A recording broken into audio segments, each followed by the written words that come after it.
Good evening, ladies and gentlemen, theydies and gentle thems. My name is Gregory Crafts, and my camera is over here tonight, not up there as it has been. I'm going back old school to my older camera for this evening. Yes, I am your Dungeon Master tonight. I'm a Dungeon Master with Mastermind Adventures, and welcome to episode 13. 13, y'all, of Brutes in the Shackled City. This might be the final session of Life's Bazaar, the first chapter of this ongoing campaign. For all we know, it might be the final chapter of these characters tonight. We'll see. We'll see what happens. I'm very, very excited to be bringing tonight's game stream live to you tonight on Twitch. We're also on Facebook, YouTube, and I believe Periscope's actually working. Nope, Periscope is not working, so never mind then. So forget those guys. If you're watching through Twitter, tough luck. Sorry about that. If you're watching on Twitch tonight, you get to check us out with enhanced features. You can check out everybody's D&D Beyond character sheets as we play. So check us out at twitch.tv/mastermindadventures. Or, please shout it out in the chat wherever you're watching from tonight. I see we got a few eyes on us already. Very excited to have people joining us tonight. Thank you for being here. Speaking of people who are being here tonight, let's go around and do our round of introductions real fast, and then let's get to the murder. Yeah, let's get to the chaos and killing. But I'm going to start things off tonight to my left, Brady Brunch style, with our resident Dragonborn Paladin, Mr. Paul Masterson. Hi there, Paul Masterson. I play Feldruucan Vorkrist, the Knight of Helm, golden scaled Dragonborn Paladin. It's been going well so far. Let's keep that streak going. I'm excited. That's awesome. Oh, I'm still muted. Unmute. There we go. Yes. All right. Well, awesome, Paul. Thank you so much, Mr. Birch. You know, they say in your final moments before death that your life flashes before your eyes. And I'd like to think as I die tonight, I'll see my friends and I think back on all the memories we've acquired over 2 days. This group has been together for 2 days. 2 days. Yep. It's going great. All right. And Lauren. My name is Lauren. I play Tarafirith, the Elven Bard, and I have to say that I'm pretty sure that our characters have been awake for 3 days. At least that's what it seems like. So I did it. I cut my hair. It looks lovely. By myself. It's crazy. I did the chop. I did it. No regrets. And I did film it, so I'll put that up and let you know. It's available to view. I totally messed up the tutorial. Oh, yeah? But it's okay. I'm excited for tonight. I have a lot less weight. Well, you look great. All right. And Nate. I did not cut my hair. No. Okay. Good to know. There's nothing there. I'll be playing the rogue, Lorenzo Lidu, and I'm ready to kill some things. Hopefully. Awesome. I like it. Everybody's being efficient tonight. They're all like raring to go and ready to start throwing down. Ms. Wookie. Hi, I'm Amanda playing Wookie, the halfling arcane trickster rogue, not to be confused with the much older other rogue in the party, the old guy rogue of the party. Sure. Killing is what she's best at, so she's very excited to be way in over her head with this battle. She has no concerns or regrets whatsoever. Absolutely none. I love it. Mr. Brick. I'm Joe McMahon. I am playing Brick, the black scale dragonborn, and the impetus for tonight's potentially death-defying or death-getting-idness episode. I'm very excited for that not to happen and for us to survive with shining colors. Well, and it's your birthday, so how bad can we how badly can I torture you on your birthday? It is, and it is my 42nd birthday, and as we know, 42 is the answer to the universe, and so I feel like the cosmos will give me what we need, preferably a lot of natural 20s, to just eviscerate this room of hobgoblins and go on our merry way. Or you might just find death. God tonight. We'll see what Or happens. death, yeah. Yeah. Mr. Greysoul. Hi, I'm Matt, playing the half-elf cleric Greysoul, and if anyone's going to be guiding us to the afterlife, I guess it'll be me, but first we're going to try swinging this sleep wand around and see what we can get out of it. All right, and who would like to recap what happened last ep? Anybody? I mean, I'm happy to if no one else wants to. You're missing somebody, or are we bringing them in later? I don't know anything about that, so... Okay, sorry. Don't pay Yep. attention to me. Yep. I mean, you never know who's going to drop in at any given moment in these things. I mean, life of adventuring is always so fascinating and difficult, and I've got the Tarask loaded up, but that's only for like if you guys start really romping everything. I do have to have my rocks fall, everybody dies, but I'm gonna do it my way. Cool. So yeah, Joe, give us the recap. All right, so we are so very, very close to finding this slave auction where all the kids have been kidnapped and are getting prepared to be sold off. We got down the elevator, we fought through a bunch of hobgoblins, we narrowly avoided a room filled with trash and some sort of creepy tentacle monster thanks to our druid. And the plan that we came up with to get into the auction was to have Lorenzo pretend to be a high roller there to buy some of the kids. The two Dragonborn were his bodyguards. The rest of the people were entourage. So we come into this room with all these guards, and Lorenzo's like, "Get your boss. I'm here for the auction." And the boss comes out, and he's a really creepy, weird-ass creature, right? He's a dwarf, like dwarf size, right? But he's super, super muscular, and he's got like dark red skin. So he's like a half dwarf, half troll thing. And he's like, "Yes, Lorenzo, you can come into my auction, but everyone else has to stay out here." And Lorenzo was like, "Hells no." And he was like, "Well, then you're not coming in. Peace." So here we are in a room full of hobgoblin guards. The innocent children are like right over there, right? And the auction's about to start. And Brick's like, the easiest way to a point is a straight line. So let's just go through these people and kill them. So at the very end of the last episode, Brick tossed a stone to a guy with a horn so he wouldn't grab the horn, and then started bull rushing him. And that's where we are. Brick has picked a fight, and we're either all gonna die or we're gonna slaughter these people. Oh no, did I freeze? No. Oh no, you're good. Oh wow, all my monitors went black. Oh, that's exciting. Oh, that's It's a bad a sign. sign from the Foreboding, cosmos. maybe. Well, it's also raining in LA right now, so who the hell else knows what's gonna go wrong? Right. Oh, Greg has no video. Well, there you go. That is where we are, people. We are about to get into a bloody fist fight, and we have prepped and prepared over the last week to maximize output. So I'm very confident in the results. I'm getting a little choked up. It's so exciting. And I will say that there were 3 of us who were on the same page of jumping the gun and trying to blast them in the face, at least as we declared. So I'm feeling good. I think we got the jump on him. We'll see. Fingers crossed. It's still all Joe's fault if it goes south. I'm just saying. So, hold on 1 second here. Of course, I have a moment where everything in my system is deciding to lag, like right now when I need it most. But I'll say it's not all Joe's fault. We succeed as a team and we fail as a team, and there were definitely a lot of things that went wrong that led to this point. I mean, really, it's on Lorenzo for not doing a better job of pretending to be a bad guy and negotiating our way into the room. I negotiated my way in the room. The rest of you said no!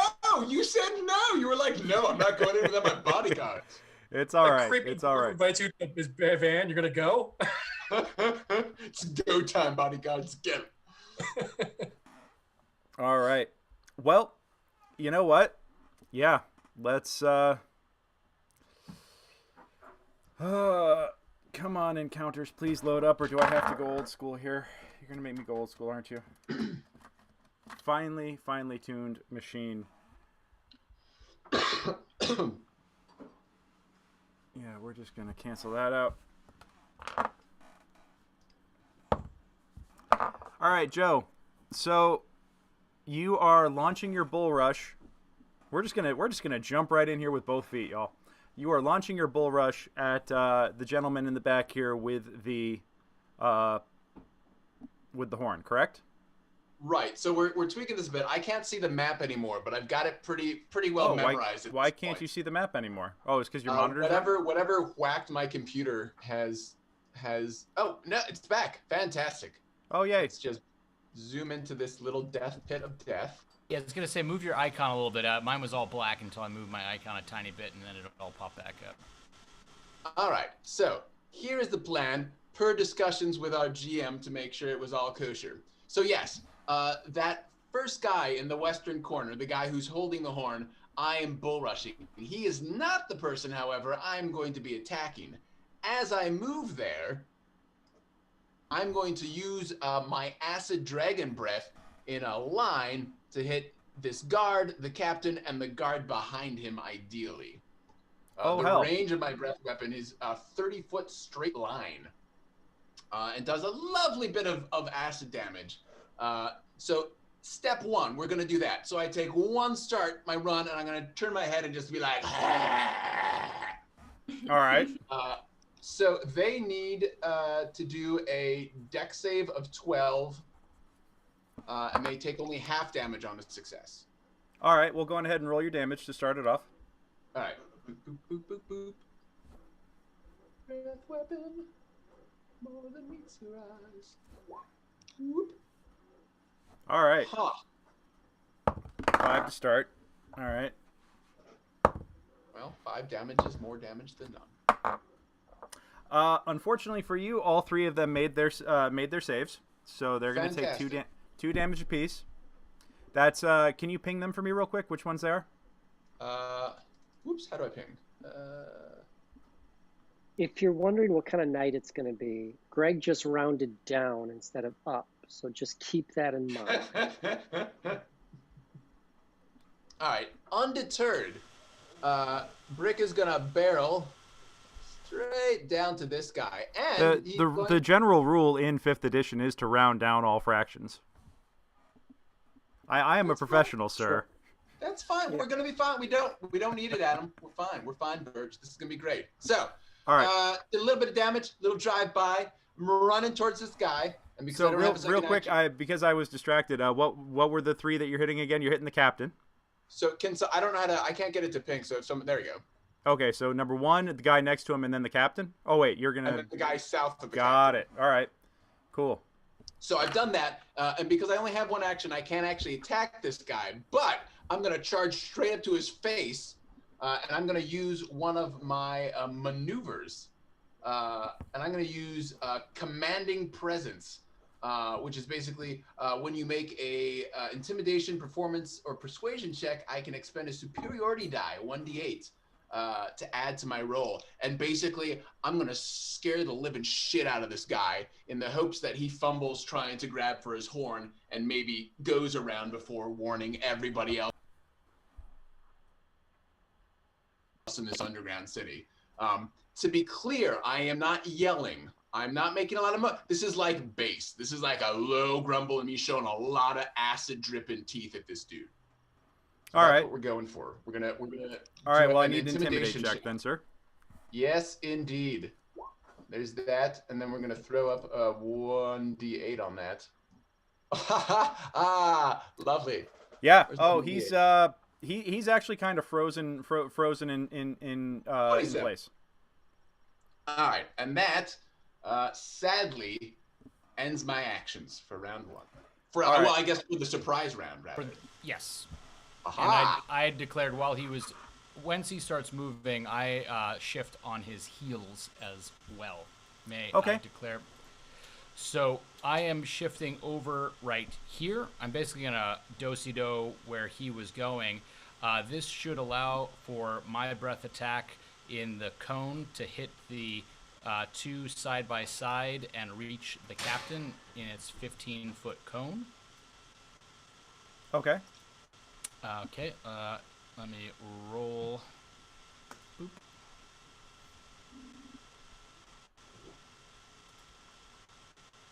Should be coming up. DC 11. All right.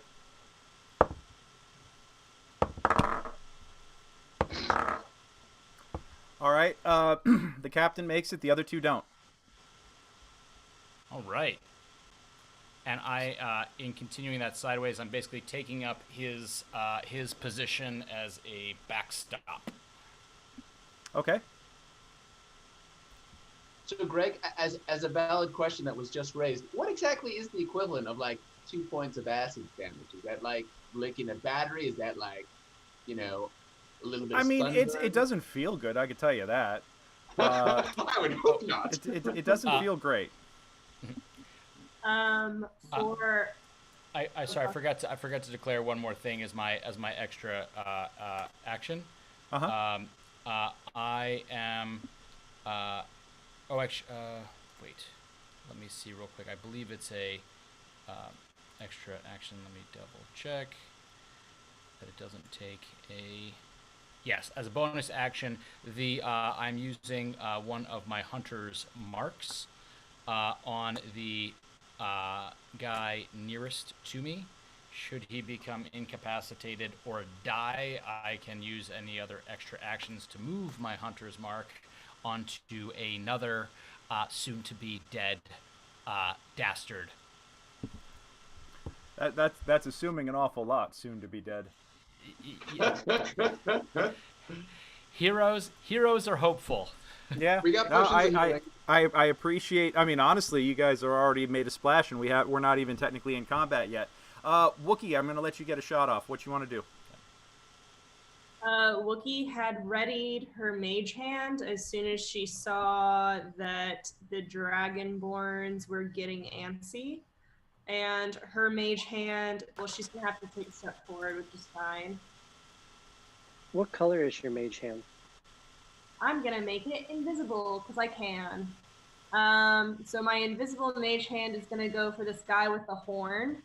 And Okay. hoping that Rick's intimidation has this guy distracted, she's going to try to lift the, she's going to try to steal the horn from him.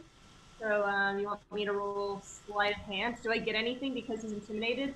It's in his hand, so I will say that you can do an opposed strength check to pull it away from him using your mage hand, but you're gonna have advantage on it because right now he's already kind of ghosted over.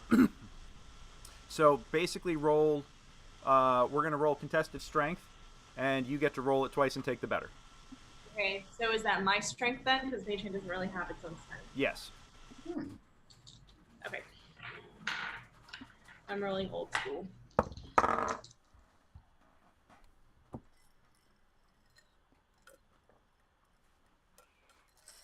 Okay, I got a 10.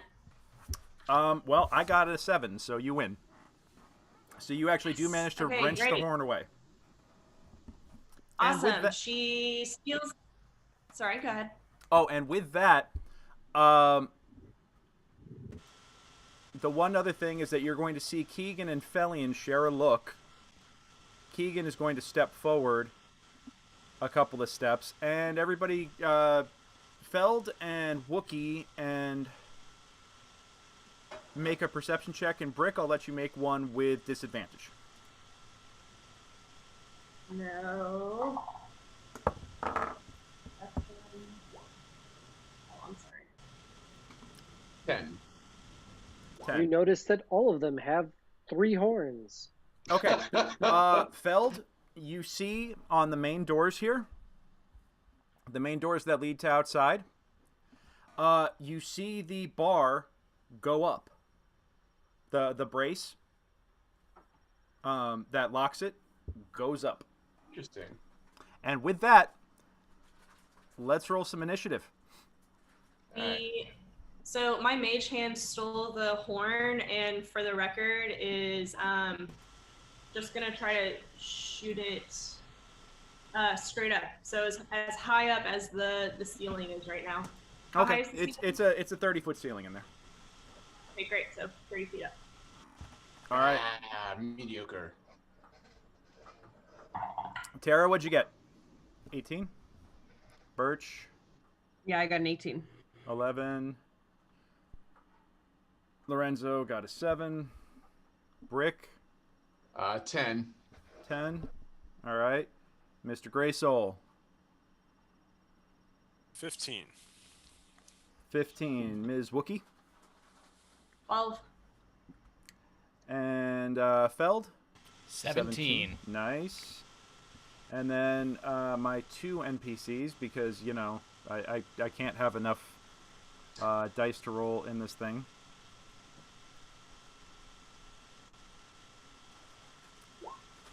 All right, 9 What? for Felian. 2.15. Well, because it's for tiebreakers. And for whatever reason, Beyond 20 is still double rolling everything, even though it's not tuned to advantage or disadvantage. It just rolls everything twice for some reason right now as a default, and it's a little annoying. And then, come on. Oh, Keegan got a 3. Cool.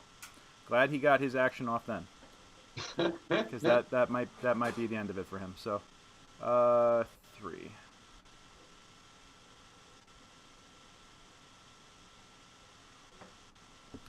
Okay. Shit. I'm just looking at all this. This is gonna get nuts quick. All right, Tara, you are up. Okay. I'm gonna move in front of the statue here. Tara, real quick, I think we discussed whoever went first trying to do a perception check to find out which of the goblins was potentially going to be reacting first, so we could go after him or her or it. Yes, Whatever I would like program it first. to. Thank you for reminding me. Yes, I would like to do a perception check. If I can tell which one of the goblins looks like it's going to move first. All right, I need an insight check on that.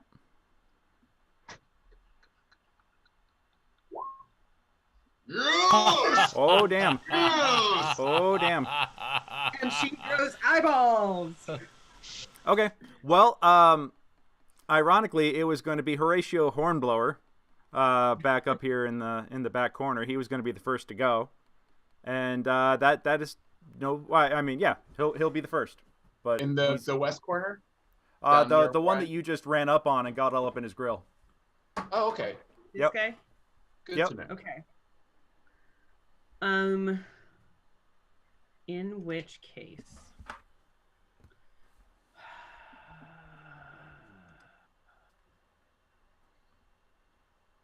Who does not have his horn? He does not So have his current- horn anymore. so Horatio can currently no he has longer blow a horn. He has no shield, and his sword is still in its scabbard. Yeah, he will rectify a lot of that real fast. Okay. In that case, I would like to cast Bane on this guy and this guy. Oh my god. And My this- captain got just a terrible initiative. This is going to be bad. All right. What does Bane do? Remind me. Bane must make charisma saving throws. Whenever a target fails this saving throw, it makes an attack roll or a saving throw before the spell ends. The target must roll a d4 and subtract the number rolled from the attack roll or saving throw. Nice. Okay. So Can you just run basically, through those again for me real quick? I just need to make sure that I've got them all Make- marked. make charisma saving throws. DC is you have to beat 12. Okay. And if they fail, then from now on until a minute, which I don't know how long that is in battle time. 10 rounds.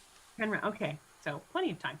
So for a minute, if they fail, they will have to roll a d4 and subtract that from whatever throws they make for the next 10 minutes, 10 rounds.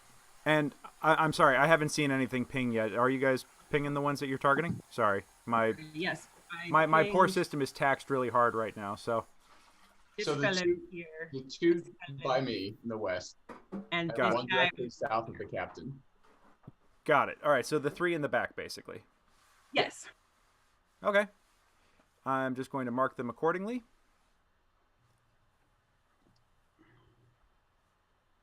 Yes, marked for death.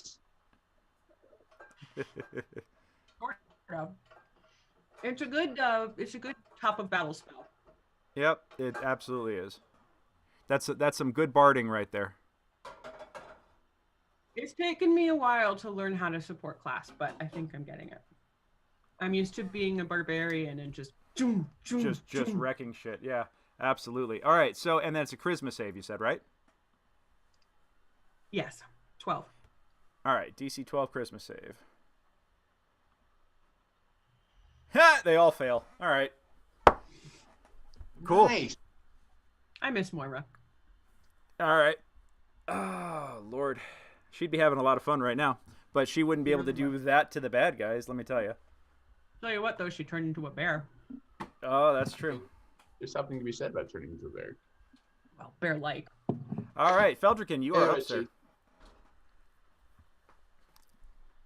All right, I'm going to try to finish what I started with this guy, who should be rather hurting. Oh, yes, he certainly is. And I'm going Chat, to don't... swing with my mace. Money, no whammy. Oof. It does. I'm guessing it does not connect on a 10. 10 does not connect. Yes. He actually does manage to find his footing and parry the blow, even in his surprise. Okay, Greysoul. Okay. Shall we fire off this one now, or should we hold a turn? No, definitely get it off. Yeah. Just making sure. Okay, so we have our sleep wand, and I'm gonna fire that off to the tune of how many charges did we discuss? Was it 4d6? Four charges, which would be 11d8. 11d8. Okay, Greg, and I'll what's the size of the cut this cone? off. It's a 20 foot. It should encompass all the bad guys if I hit the captain here, or target in that area. 20-foot radius from target point. All right, so four squares in every direction. I think that'll do it. Yeah. All right, so what's my save? Let's refer to the item in... Where is that posted? 1 million. Let's see here. My player's handbook came today. I finally Ooh. got one. That's awesome. Very, very We have it posted on our chat here, I think. Yeah, sleep. Okay. I know I posted it. Yeah, I know I posted it in the Facebook group. Mhm. So Duration 1 minute. It does not appear to have a save. Yeah, the save is having a lot of hit points.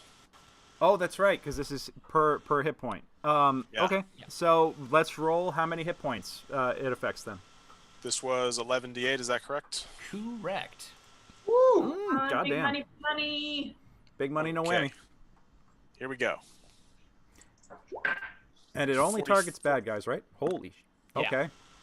Okay, so there's 2 1s in there, but we've got 4 6s, a 7, total of 44. And it'll target the lowest hit point and work its way up. Well, this is going to be fun. All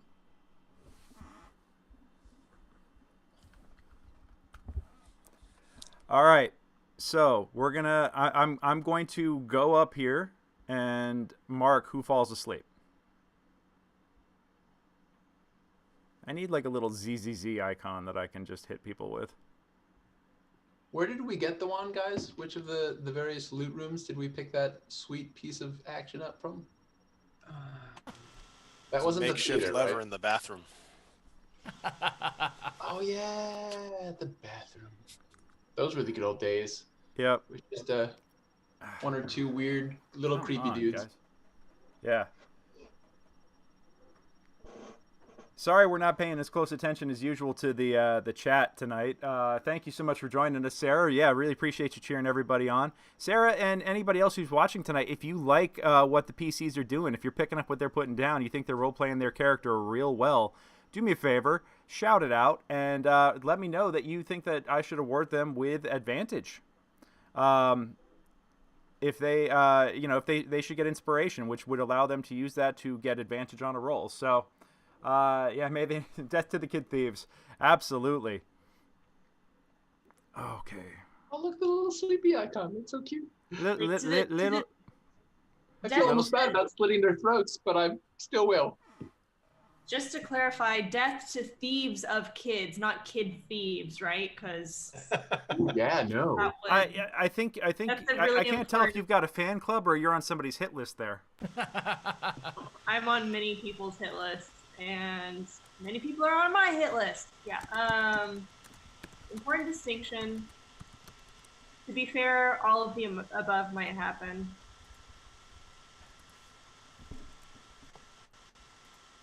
All right. Let me see. Sorry, guys. This is taking forever as I'm trying to do a running total. God, right, that door, that would be optimal.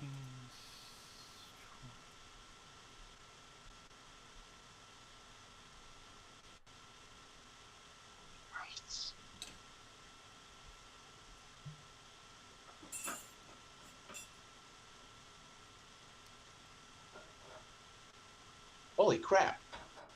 So let me make sure I got the math right here. 15, 26, 37. 2 + 1 + 1 + 2 + 2. Yes, 1 + 1 + 2 + 1. Yeah. All right. Yeah. So you have 1, 2, 3, 4, 5 of them immediately fall to the ground asleep. Well done. And Wookie, it lasts for a minute? Is that what I heard? it lasts for a minute. All right. So we got 2 to focus on.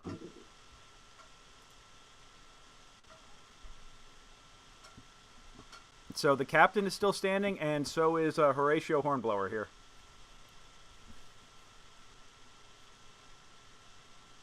All right, I might as well move into the room then. And I'll get over in this corner here, Okay. and that will end my actions. All right. That is the end of Matt's turn, and Wookie, it is your turn. Come on, Wookie. All right. First and foremost, bonus action. I'm gonna bring the mage hand to me, but not directly to me. Still along the ceiling, but basically, I want the mage hand to always follow me, but be on the ceiling. Okay. That is done. So there's that, and then for my action, I'm gonna fire with my with my short bow.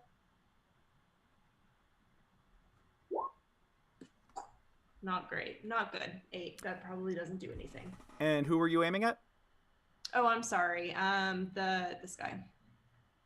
Horatio Hornblower. Gotcha. Horatio Hornblower. Yeah, it bounces off his armor, unfortunately. That's You did- fine. And I'm Yep. gonna just sidestep over, probably just, let's see. Yeah, I'm just gonna take a step back so that others can get through. Okay. That means that it is now Birch's turn. Question, in case inquiring minds want to know, does it take a full action to slit a throat or smash a head or... I would say so. We're talking a coup de grace. So yeah, I would say you got to take your time, line it up right, and just get that sweet spot. Just to, Gotcha. you know, it's not something you do carelessly. I mean, you are going for the insta kill. And also at end of combat, following our strategy plan. Because if you don't pull it off, they'll wake up. That is true. That is true. All right. And Yeah. all right, after you, sir. Okay. I think Hornblower, who everyone's referring to, the man without a horn, is over there, right? Okay. Yes, indeed. So I need to scooch this way. Yeah, you need to 'cause scooch in the scotch. I couldn't see him otherwise. Let's make sure the range on this spell is far enough.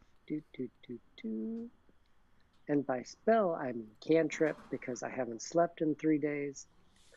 You're an elf. You're fine. Yeah.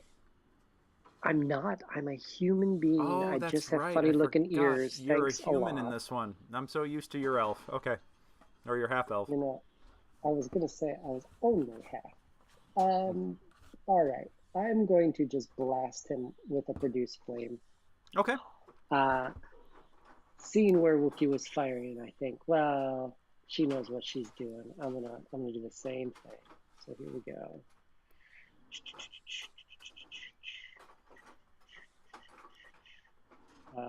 Let's see. It looks like oh, that's only damage. That doesn't show what it was to hit. Gotta hit him. Hey, D&D Beyond. How about you roll how to hit? How about that? Oh, here. I'll press this button. Did that do it? Holy 24. 24 to hit. That hits. Okay. Yeah, And it's six. that singes him pretty damn hard. All right. 24 to hit, 6 fire damage. All right. And I'm going to stay put. No, I'll slide back to where I was. Okay. Okay. He's now getting his wits about him. And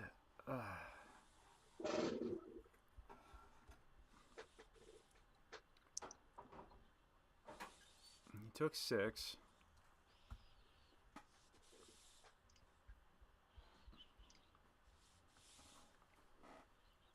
So he's gonna yell out in surprise on his action. He is going to draw his sword and start yelling bloody murder. And that's a 20 to hit, Mr. Brick. My armor class is 20, so he hits. All right, that is 9 slashing damage, sir. All right.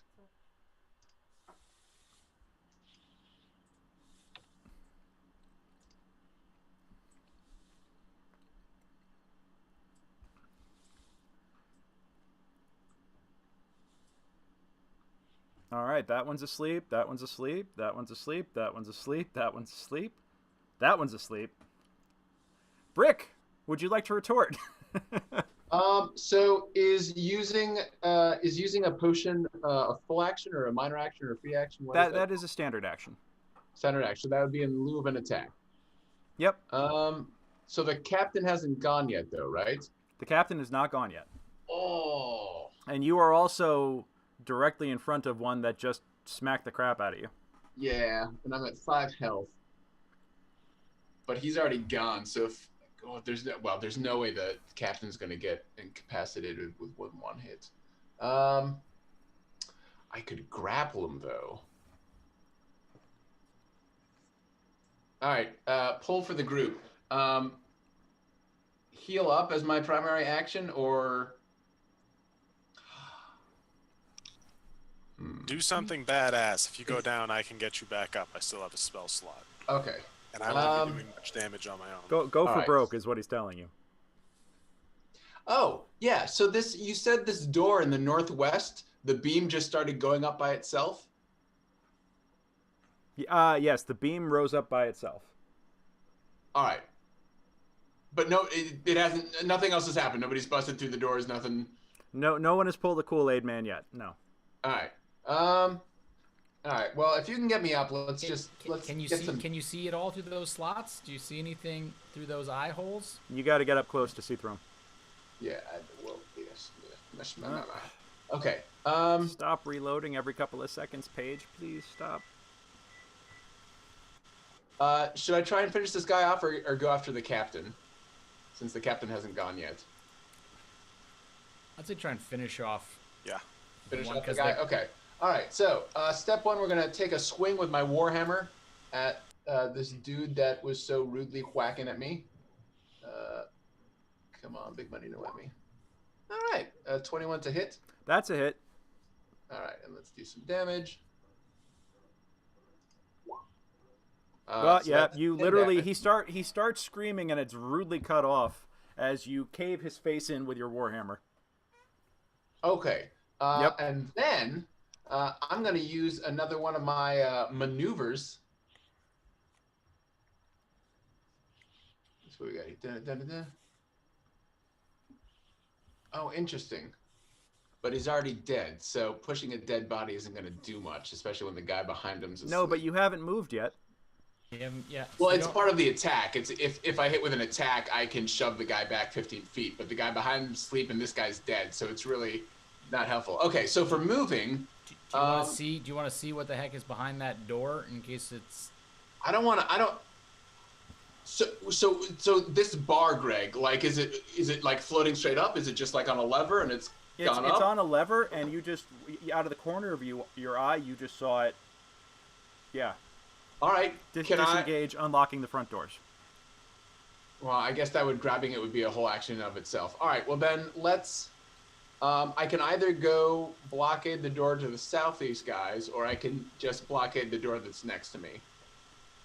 Thoughts? Can't you can split your movement? Can't you go up to the eye holes and see what the hell's on the other side first? Sure. And go from there.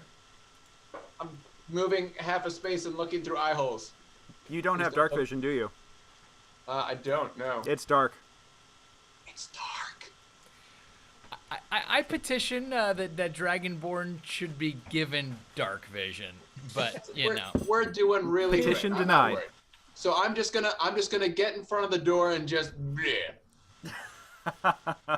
We'll see. I'm assuming you're not gonna allow me a separate action to grab the beam and put it back down. I mean, you seems could, like a full action. You could try, but you say, but you hear Felian yell in the back, say, "No, leave it." Oh. All right. Yeah. Well, there you go. And speaking of Felian, I'm assuming that's so, so maybe you want to clear the space in case. I mean, I have movement left. Yeah. Can he essentially be interrupting my movement, Greg, by yelling "Don't do that," and I can turn around and go elsewhere, or do you want me to just stop? I will. Okay. I will allow you to recalculate your directions. So here. that was one movement. So where can I? As compensation for the fact that Dragonborn don't have, dark vision. I've been reading all sorts of Reddits talking about apparently how it's deemed that Dragonborn are underpointed, under adjusted, and the big argument that they should have been given dark vision, that the Wizards of the Coast have messed up. But it's an interesting, Let me ask you this: would you rather have dark vision, or would you rather have your breath weapon as a free action? Well, I would, but I think or it's a bonus not, action. Sure, but I think what they're saying is that compared to certain other things that other races have, that it's not that powerful of a thing. I'm just saying it's the Dragonborns. Dragonborns I've met don't seem humble. No, they're definitely not. Greg, yeah. So I'm going to go ahead and use one of my maneuvers then. Okay. Since I did so well last time, we're going to do another commanding presence move, and I'm going to again do an intimidation check. No, actually, let's do a persuasion check on the captain here. And so I've circled up behind him, and I'm like, Your men are asleep and soon to be dead. If you don't want to join them, you should put your weapon down right now, or you can die with them. Okay. Make a... So we'll do persuasion, and then I get a 1d8 on top of that. Where's the 1d8 log? All right. 23.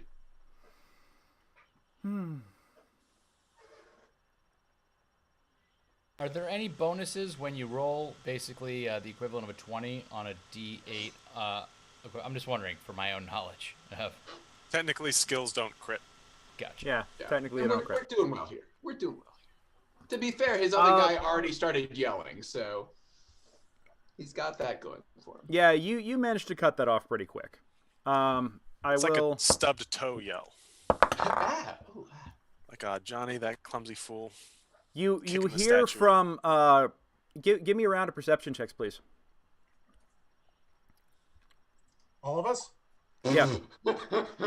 I'm too busy persuading. Wow. All right. Greysoul, you and Feld hear from through this area over here, through the southeast door. You hear an inquisitive sound of something that probably sounds like hobgoblin, like calling through the door. Almost. Give me a. Both of you guys, give me a insight check or intelligence, whichever's better. Oh, yeah.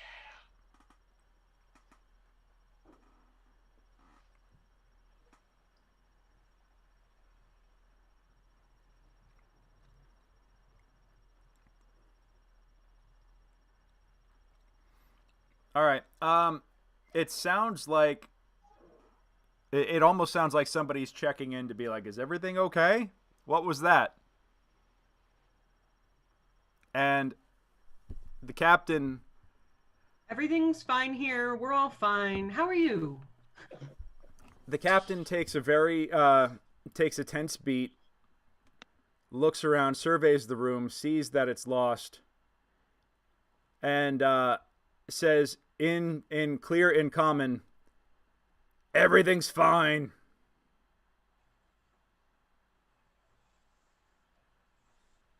Huh. Go about your business.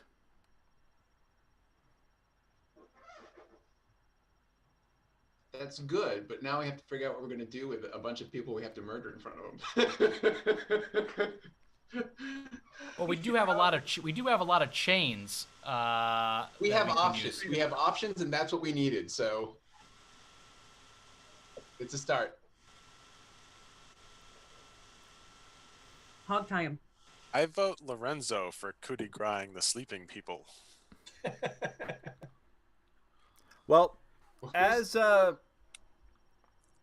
you guys were all standing there, you can hear from outside the doors, outside the doors to the northwest, a pair, what sounds like pairs of feet running across a heavy wooden bridge. And the door kicks open to dramatically reveal, "Hey, would our special guest like to rejoin us?" Surprise, motherfuckers! I'll get your camera on. Oh, there you go. Welcome home, Vic. Yay! I like kicking down doors.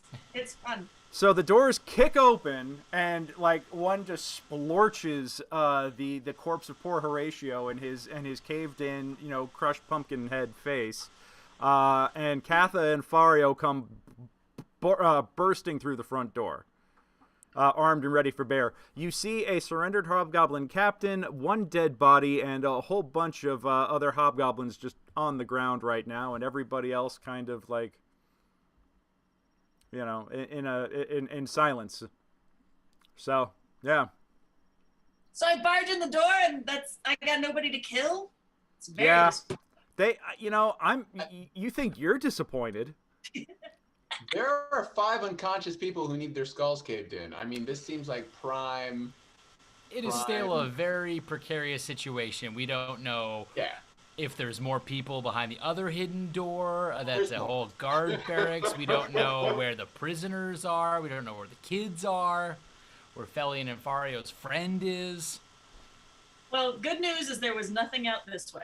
The way I just came in is clear. We got nothing. Excellent. If we're out of combat, I'd like to go around and gather all the weapons next to these sleeping people. Okay. And potions. Search for healing potions. And shields. Yes, they have. You do take their armaments, their shields, their potions.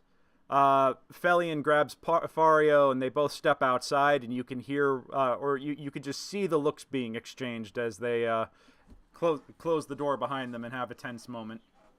Are we going ahead and killing all these sleeping dudes? You don't. They're not sleeping for long. They're not sleeping for long. That's why we have a minute, so we either need to kill them or tie them up and take them somewhere else. Kill. Oh, hell, I just Can came. we- Yeah. All right. You would like to go Can we to not the tie them door. I mean, Hold on, guys. Hold on. Amanda, what was that? Wookie wants to go next to the door that Felian and Fario came out of, and I don't want to open the door, but I want to put my ear against the door and see if I can eavesdrop on what they're talking about. Give me a perception check.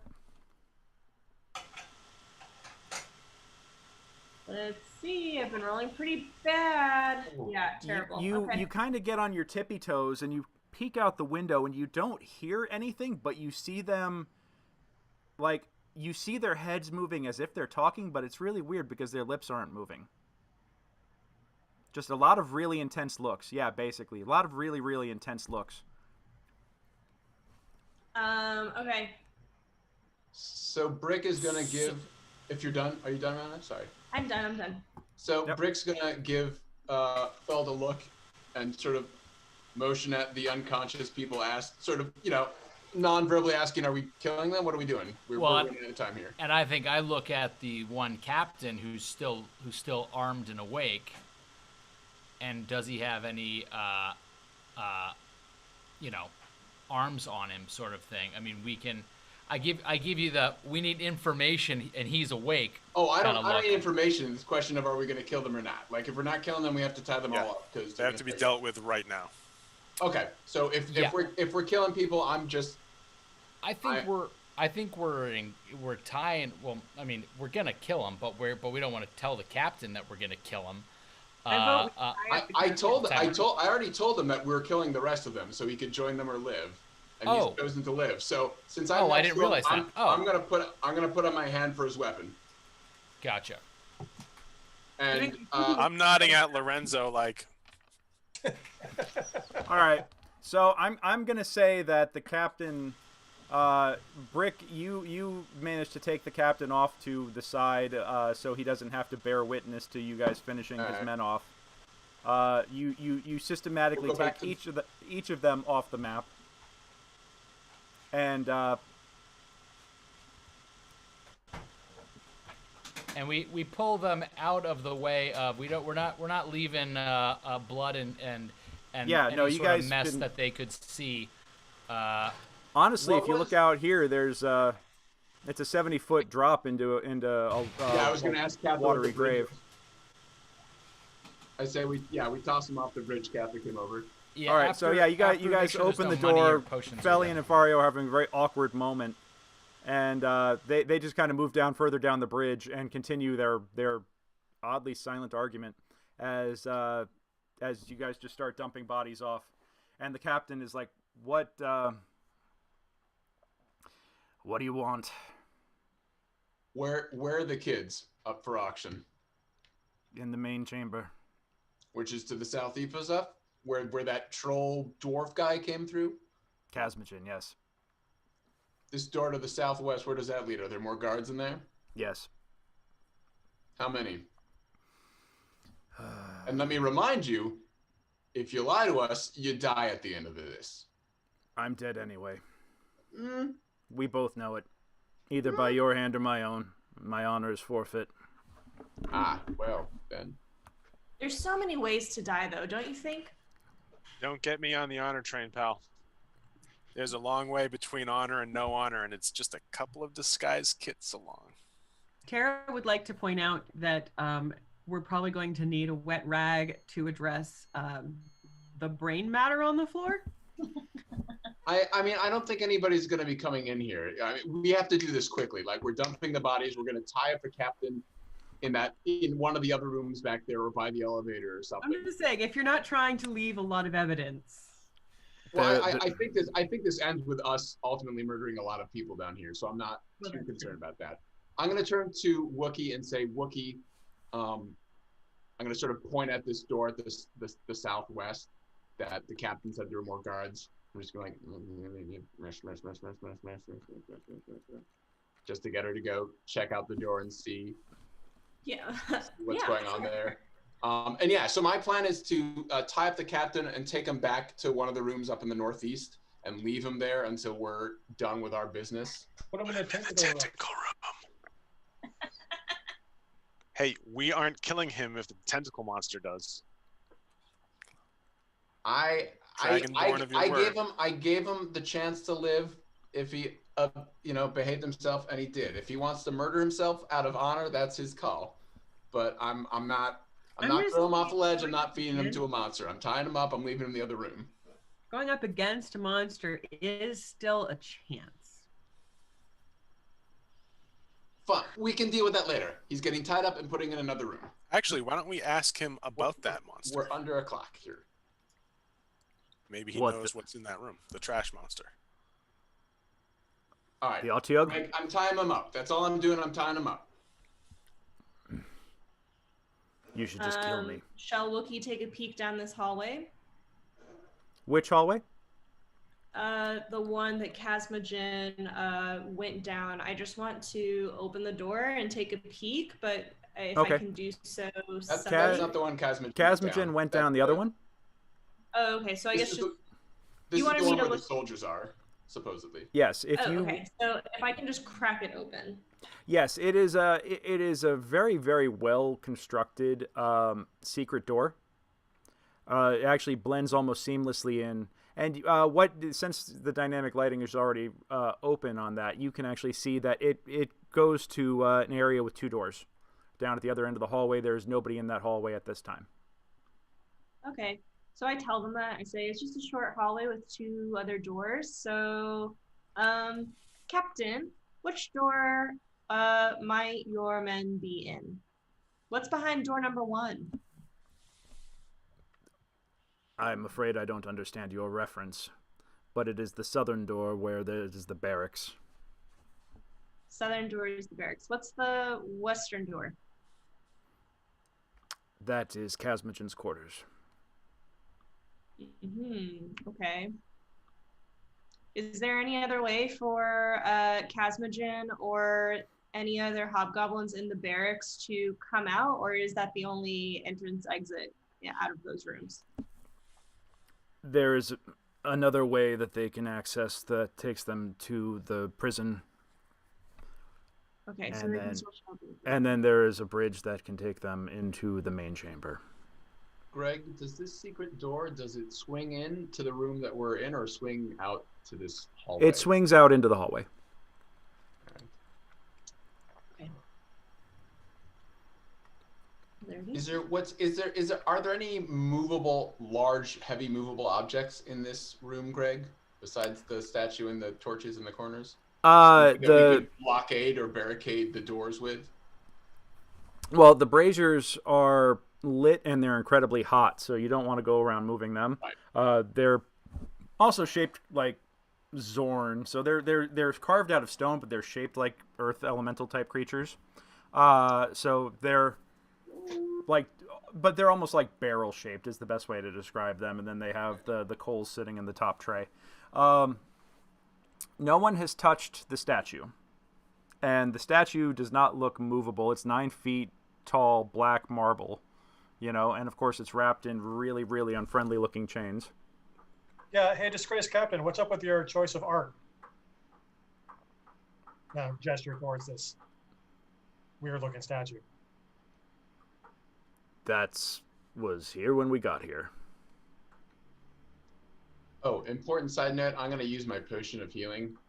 Okay. Greg, I couldn't. Are you gave us using something- your superior healing, or are you using your your 2d4 whatever or 4d4? whatever you had given us? I couldn't find in D&D Beyond, so I ended up just as a placeholder getting a potion of healing greater. So that's not Yeah, what you gave us. that should be the one that you start with. That was the one that you got from the Church of Helm, and then Ooh. just the normal potion of healing is the ones that you find later on.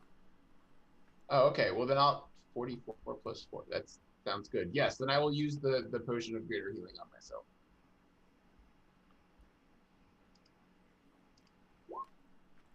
Hey. There you go. Hey. All right, yeah, you're looking a little bit better. Carry on. Bloop. Okay, so I'll turn to the group. Say, what's the plan? Well, Kids are presumably in the southeast. There's guards to the southwest. Well, we need to ask him about how many guards would be in the barracks. More of an idea of how many guards. If there's any traps, etc., in Casmogen's room, of whether there might be anything to use, steal, or barter from there, and what the best way to get to the prisoners are. If there's any way other than going basically right out into the auction. You know. All right. I will basically ask those questions of the captain. How many guards are in the barracks? Are there any traps we need to keep an eye out for? Is Casmogen's room warded, trapped, etc.? I have never been in the offer that I might be better talking to this guy. All right, I will back off and let Greysoul have this discussion. I will go stand by the double doors, Greg, that go to the southeast, supposedly, and just sort of keep an eye if I hear anything coming closer to the doors or anything. Okay. Yeah, Wookie will do the same for her set of doors. Okay. And Greg, I would like to try to persuade this information out of the captain. Okay. All right. Give me what's your first question, and give me a persuasion check. First question. Where are the kids being held for auction? I've answered that already. They are in the main chamber. The auction is going on right now. To the main chamber from here. Southeast doors. And it's just a straight shot? Just go straight. Go through the double doors at the far end. That is the main chamber. Okay. And Brick, what else do we want to know? Is the captain? I gave that in to you his- with a really shitty persuasion check too. Yeah. Yeah. Phil wanted to know if the private room was booby-trapped in any way. Guys, did we watch the captain go to where the auction is, or did the captain go to his quarters? The captain came through the secret doors. That's where he came from. Yeah. The bad guy came through the doors that lead to the auction and then Yeah. left back. Casmogen, came from the auction and went back to the auction. Okay. Next question. Does Casmogen shame himself by hiding behind any traps in his quarters? I have never been in his quarters. I'm not being very persuasive tonight. Jeez. All right, and our last question, what do we want? Can you ask if the main chambers where the main chambers where the prisoners are being held, is that where the auction is? Or are we just saying that they are already at the auction, or are they still in a separate room from the actual auction itself? There is a buyer for the children present right now, and the children are being negotiated upon in the main chamber at the moment. The other prisoners are spread throughout the fortress. Some are in holding, some are complying and working in the kitchens. Oh my god, you gave those kids knives? You guys are screwed. Were you saying that the kids right now are where the buyers are and they're being Yes. negotiated over? Okay. So our choices are. So I'll turn to Feld and say it looks like our choices are: we can go deal with the guards now, or we can go get the kids and have the guards come to us. I guess the question is also if there's any guards still in the barracks, or if the guards are all out because of the action. Well, that's what I meant. Like dealing. I'm assuming there's still some in the barracks, so we can go pick another fight, or try to block. The captain said there was 2 ways out from the barracks, so we can't blockade them in. Well, let's ask if there's more guards in the Hold on. barracks. I have a DM question, Greg. Okay. So I know I don't have prior knowledge of this particular room. You have prior knowledge of this particular room. You have prior knowledge of this particular room. Elevator, I didn't You know. are not. Okay. You've never been to where the elevator is located, and you have never seen. You were never allowed across the chasm to the western end of the fortress. Do I know? I would like the answer to be yes, but do I know a way through the Underdark to the other side of this room and create like a flanking position?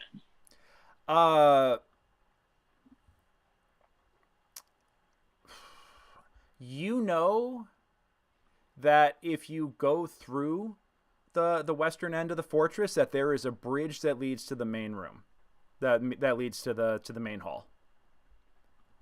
You also know that if you go through the kitchen, that it leads to the other side of the main hall. That sounds shorter. Okay, so if Also, we're going in, I should point this out to you, Katha. The 9-foot that star icon on the map, that is a 9-foot tall statue of Zenith Splintershield, a name you should recognize. Yep. And it is currently wrapped in ugly-looking spiked barbed chains. Boo. Yeah. Okay, I'll process that in a minute. But just putting this out there for attack plans on the main room is, yes, it's dividing the party, but with any volunteers, then I could come around to the other side of the room, and then we have, what's it called, a pincer maneuver in the middle? Just putting that out there as an option. I would go with you if you wanted. I'd say it'd be a party decision, but makes sense. Wouldn't be too keen on splitting the party where everyone's on their, empty tank resources. Empty tank and pincers, generally, you want to have numerical superiority as well. We don't know. Well, then maybe we need to go to the barracks first and kill off as many of the guards as possible. I'm sorry. Worst case scenario, that room only has 2 entrances. This one has 4, so we're already in a better defensive position if we make them come to us. He literally just said children are being auctioned. I'm about to start running. We got to go. Okay. I think if we can grab the kids and get out, we should. Okay, never mind. Okay. I guess but the thing is, we also have, if we go through there, we know there's hobgoblin guards on the other side of the door. We need to find out how many guards are on that other side of the door, if we have any idea of how many buyers and what we'd be walking through on the other side of that door. So then, could we go around more as a spying maneuver? I could lead Wookie around because she's very stealthy. So, do we have time for a spy mission? I don't think so, unless you're doing it concurrently with us walking through these doors and picking a fight. Just defeats the purpose. The only other thought I have, and bear with me, is if Katha knows how many entrances and exits from here, if those kids are basically being bought right now, and we think that there's a whole ton of guards, etc., are there a lot of different ways that they could take those kids out in terms of like not having to go through a mass of people, but basically if there's one way out that we can set up an ambush to take their captors and get the kids? Yeah, based on what I just heard, there are a couple of different other ways out other than the main entrance exit. Only one of those makes sense because I don't see that they would want to pull the kids through the kitchen. That would be weird. Katha, let me tell you right now, you know that there is, when it comes to entrances and exits here, unless somebody wants to jump off the bridge into the cavern, into the icy waters of the river below at 70 feet down, the only way in and out of here is through the main hall, where you guys are at right now, the main entrance. Oh. There are no back entrances. There are no other exits that you're aware of. I mean, like I said, you've never been on the western side of the fortress, but that's supposedly where all the bad guys are kept. That's what your parents always used to tell you. Okay. Then I will relate that information to the party. So we are standing in the only entrance and exit area. Yes. And so from what Katha knows, she's extrapolating to us that when they said the area the way we came through is where the slaves come through, the way she came in is where the way the guests all come through. That's correct. All right. Well, then I'd say we go hit up the barracks, kill as many as we can, and then hang out in this secret hallway, or split us on maybe all three sides of the room. Have some people over by the bridge and some in the secret room and some in the other passage that we came down, and just wait for them to come to this room and jump them there. But I think step one, if we're gonna jump them here, we need to go to the barracks now and kill who's over there, or blockade the door in some way that we're not getting attacked from behind. You want the soldiers? Just blow that horn.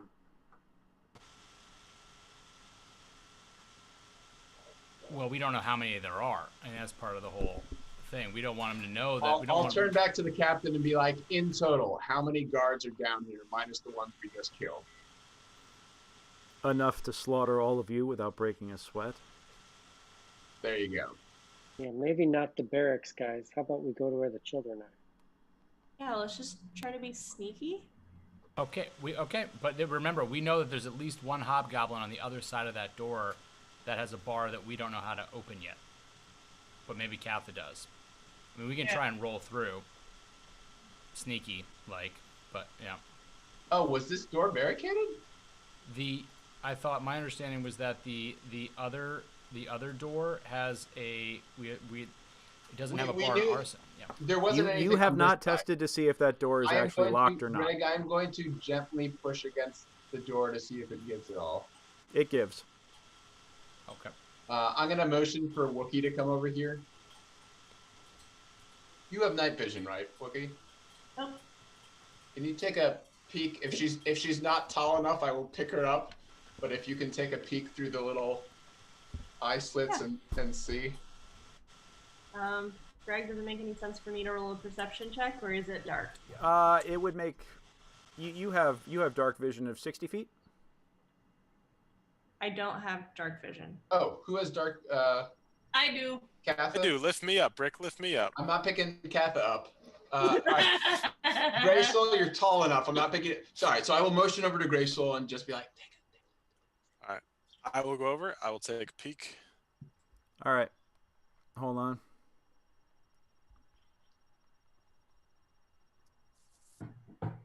All right. You, Greysoul, you can see. Give me a perception check. Hopefully it's better than my persuasion. You got a lot of information out of that guy. I don't know what you're complaining about. Got tons of info. Yeah.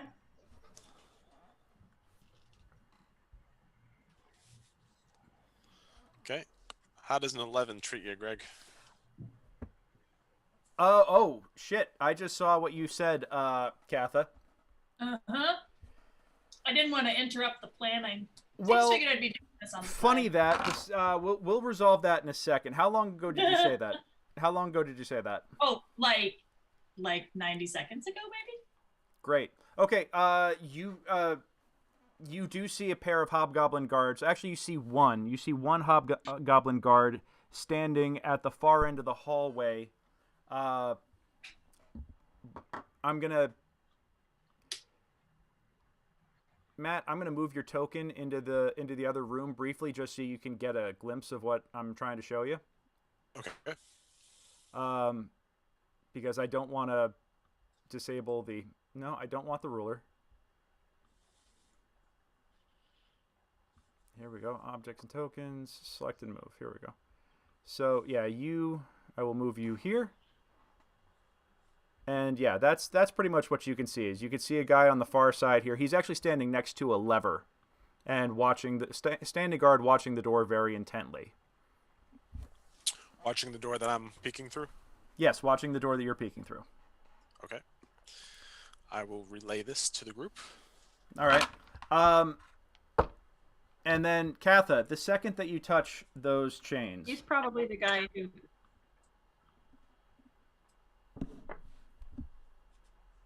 the second that you touch those chains... You're touching chains? Yeah, she touched the chains. I know this guy. She touched the man. Come on, please load up. I need to, get back with the murder here. I need you to make... Is it a save, or is it just a straight attack roll? Katha. He's a hero, man. We're doing so well. He was a good guy. What's your AC, Katha? Where's my AC? 16. 16. All right. Pardon me. Loading. Please wait. Dramatic pause. I'm getting the spinning beach ball of death right now. So how's everybody's Christmas? Yeah. While I wait for this to load.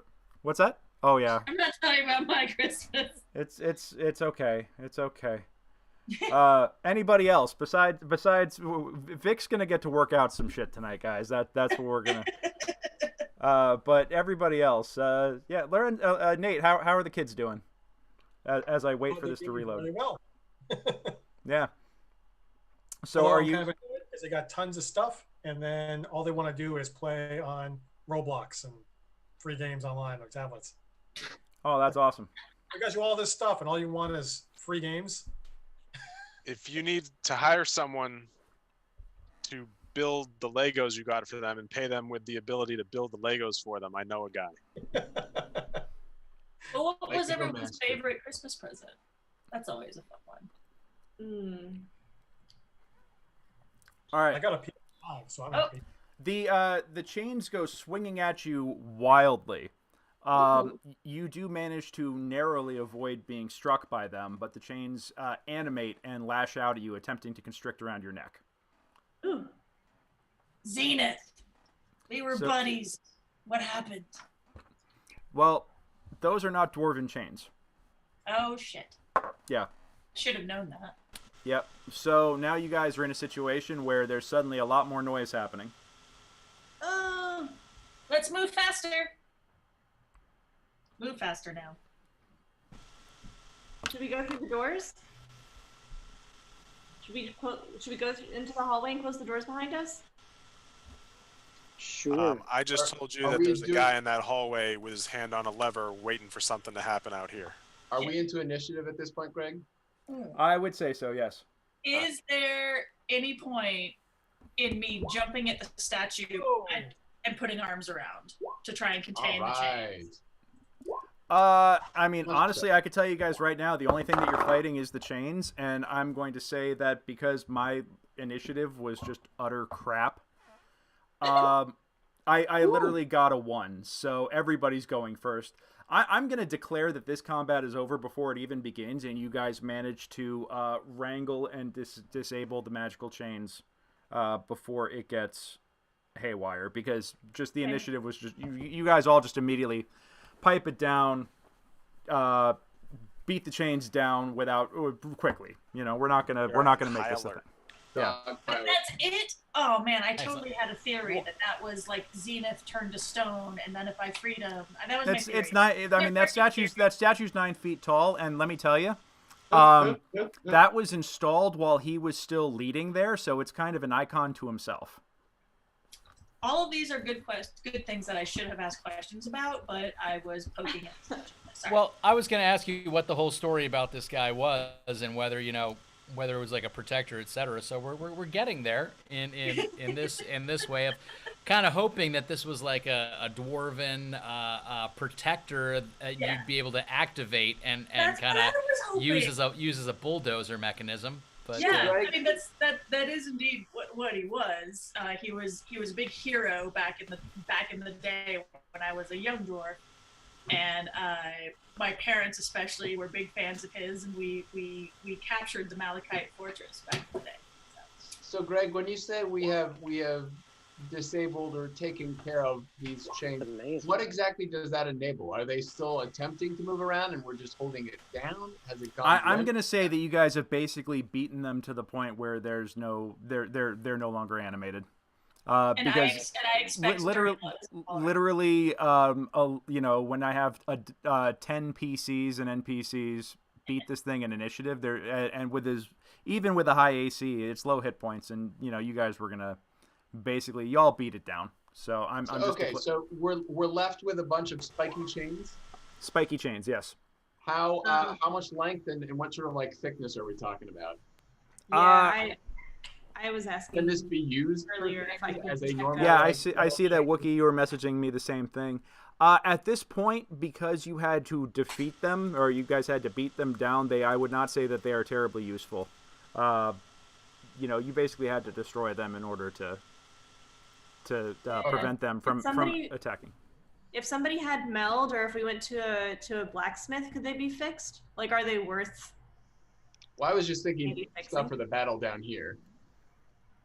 Yeah. If we can't use them right now for the fight, then we just need to make a decision to move because kids are being sold and there's a crap ton of guards there. Yeah, I mean, basically you. Okay, that's cool. Yeah. That's I'll figure out. It might not be anything. It'd be like our Ghost of Christmas Past, just wrap it around you. Well, yeah. I think we kind of have two choices. I mean, here, let me know what you guys think of. I mean, we don't know whether there's anything potentially useful in terms of objects, etc. We'll probably be able to use it right now in Kazmichan's quarters, but those kids and their buyers have to come out through where we are. I mean, we can rush this guard, hoping that lever that he's standing next to isn't an alarm,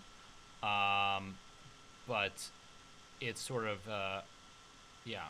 So, Katha, when you came in, did you? That's the only one I can see, and that was around a corner. What was that, Brick? When you came in, did you pass any guards on the way you came in? Apparently not. No, I was in an unused corridor. So presumably then the only two ways the guards are going to come to us are from the southwest and the southeast, because we cleared out the way we came from. And if you're saying you didn't see anybody on your way in, you haven't cleared that out completely. The way we came from? Yeah, you guys have not cleared that way out completely. There's still there was a room, but the hentai monster. Yeah. Yes. What I was told by Birch was it was a room with a hentai monster, so I don't expect guards to suddenly magically appear unless they're coming down the elevator. I said nothing lays beyond those doors besides tentacles and filth. Now, there you go. Here's my question.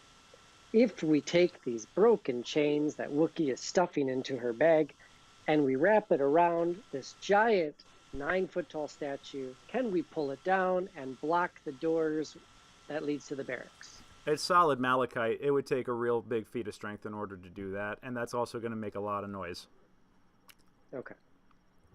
Okay, so then we should go through this side corridor. We can leave someone on the hallway side of the secret door, keeping an ear out for people showing up.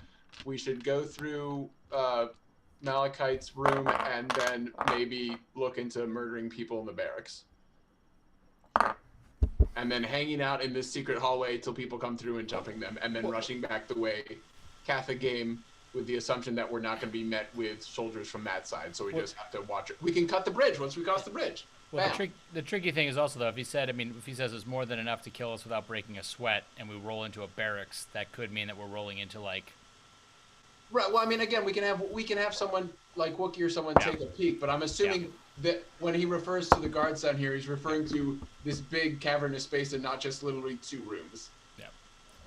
If the goal is to get the children out, what if we lie in wait for ambush to get the kids, get them across the bridge, and then cut the bridge and fight whoever we have to fight, but not with the goal of killing everyone, but getting the kids across the bridge and then disabling the bridge. So, okay, so why don't we check out What's-His-Face's room and then head back over the bridge and plot... Give me a round of perception checks, please. We've taken too long! I knew it was going to happen, I knew it! Oh, Brick, what are you doing? Oh. You're so slick, Brick. You're so dense. Greysoul, Yes. you hear the double doors at the other end of the hallway open up. I immediately point at the double doors at the other end of the hallway. And I'm talking through the southeast door. Okay, so not our double doors. Not your double doors. No, okay, no. Then We've already moved the I'll body. jazz hands to get everyone's attention and say those doors on the other side of the hallway are opening. Greg, blood on the floors, yes? The ones to the barracks? No, not the ones to the barracks. The one ones they to went the through main to the corridor auction where the house. auction is, right? Oh, okay. So, Greg, there's blood on the floor. There's no way to hide the fact that there was a fight and all their guards are oddly not here. Okay, Greysoul, can you look through the people? Not see really. If there's anybody walking our direction, and then if there is, then we should get on either side of the door and be ready for a surprise attack if somebody walks through these doors. Yeah. Look at that hole. Look at that hole. The only potential blood would be from the one brick hit with the warhammer, and that would be a caving in a skull. So it shouldn't. It's not even slashing. That should. I'm pretty sure that's a lot of splatty brain matter. But didn't we cut throats before we dumped them off the bridge? Doesn't matter. They're coming right now. We can't clean it. Can we? All right, you can we guys. douse this- I'm setting a timer. Okay. Can we douse the braziers, Greg? What's that? Can we douse the braziers? Oh my god! Wait, but then I can't see. I can't see either. But then most of your guys can't see. Fine. Well, then I will take up a position. Do we want to have some guys hide in the two hallways? Or I guess not that hallway. The hallway we came through. Would you like me to look through the door to the bridge because I can see? Well, I just rolled a perception to look through the door. Oh, okay. Katha just came from that way, so we're safe. And so everybody Tara, you actually come up and you look in and you actually see, as you peer in, because you rushed up as Greysoul did, because I want to reward your excellent perception check too. You see Casmogen returning. He has what looks to be a large, hairless, spined, dog-like thing, but if it had like a bullfrog's warble, like it was like it's like a dog but hairless and spiny and like gigantic, bullfrog warble at its throat. Walking down here, beside them is a small creature, almost looks like a gnome, but with tinted red skin and a prickly beard. With him, he holds he has a chain, and behind him you see 3 children. Okay, and I will now. Just to be clear, that's this door here. That is the southeast door. That is the southeast door. Southeast. You glimpse through there. The one we're looking at. I will tell you. I'm telling you, I'll give you the last one at a discount. No, I don't want that one. There's just something not right about it. That's just... No, I refuse. 3 is more than enough. My buyers will be pleased with this. These children are malleable. They'll take orders well. 20 gold. 20 gold. No, I said no. I'm going to suggest to the party that we all take up positions and ready to actions because Casmogen is incoming with children. Yep. Our captain's still here. God damn it, Greg! I'm grabbing the captain and I'm gonna drag him up the hallway we came through originally, up to here, since everybody else is standing around. All right. I'm gonna pick up my position over here. I thought he'd already asked for his death and been dealt with, but okay. No, he expected for us to kill him or he would kill himself. Okay. So. I'm just ready to produce flame as soon as they come to the doors. I'm readying my bow. Okay. You see them turn. Down. Greysoul. You see them turn down a hallway. It's like a T intersection in the middle there, and they turn down the hallway to the right. No. Okay. I'll let everyone know. They took a turn. I think we should deal with the one guard that's down that hallway and then pursue, because obviously there's some of the kids. Casmogen is in charge of everything. If I think that's the direction we should go in. Well, I'm going to let you guys take 5 minutes and think about this because we are at our break time. We're actually just beyond it. So I'm going to freshen up my drink. I'm going to give you guys a minute to get your thoughts together here, and we'll be back in 5. Wookie is like 2 seconds away from running and going and getting her friends without you guys if we don't do this. Right? We gotta do it. Well, we're assuming we're also assuming that the one that we don't have yet is your friend. I think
Well, that was a robust discussion, ladies and gents, but everybody needs a bathroom break real quick, so I'm going to extend intermission by about 2 minutes. 2 minutes.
With all the, we should have a bunch of extra potions from all those And we're back. hobgoblins. Oh, cool. All right. Oh, really? Yeah, I'm going to, well, So, How many Greg, to start us off. I since you guys- have not confirmed whether or not there are healing potions on the bodies of the guys you just killed, by the way.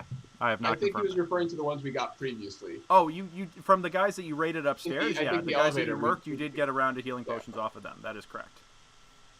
Yes, but I also was wondering whether they had any on these, and just to get make sure that everybody's at their full fighting weight, as it were. So I only have one potion. You guys are saying I should take it now? I will I use used- one now. I used my potion already, and I'm still 10 hit points short. And I've still got one in my pocket that I haven't touched if anybody needs it. Lorenzo, high or low? Hi. You find a potion on one guy. Brick, high or low? Low. You find a potion on one guy. Paul, high or low? Hi. No potion for you. Alright. Tara, high or low?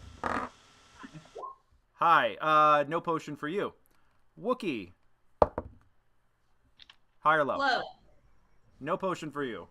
That is 1, 2, 3, 4, 5. We'll do Greysoul. Hi, man. Yep, you find one. Yeah. And Birch. Oh, I'm fine. Low. Low, you find one. So, What is it? they are all potions of just regular healing. So the 2d4, 2d4 plus 2. So on the 7 corpses, you find 5 potions. That's awesome. Pretty fucking generous, if I might add. That is. Thank you. Yeah. So Greg, because there's no easy way to Don't ever deal say with I'm not rooting for you guys. What's that? We're gonna go ahead and kill the captain. There's no way to do it. Yeah, he's already dead in my book. I already took him off the map. So he's Good. toast. I should take let me take the animated chains that got dropped so fast they never even hit the table. Yeah, I'm assuming that I'm going to give you guys 1 round's worth of actions right now before the next thing happens. Okay? So Okay. we're going to go in order. Lorenzo, what are you doing? I'm going to go through these doors and shoot the first guy I see. Oh, it's going to be like that. So we're not using the wisdom checks of using this as a trap or using potions to get people to help. Well, I used a potion. Sorry. Is that because of my action now, or? No, I said that you guys found those potions as you were murking everybody earlier. Oh. Yeah. So I'm going to, if it counts my action, I used one of the potions. Okay, so you're going to use a potion. All right, so that's your action is to use a potion. Brick, what are you doing? I have used a potion. All right. Paul, what are you doing? I am by the door readying. I've put my mace on my belt and I've readied a javelin. Okay. Lauren, what are you doing? I am readying my bow by the doorway. Okay. I need you guys to position yourselves accordingly. Okay?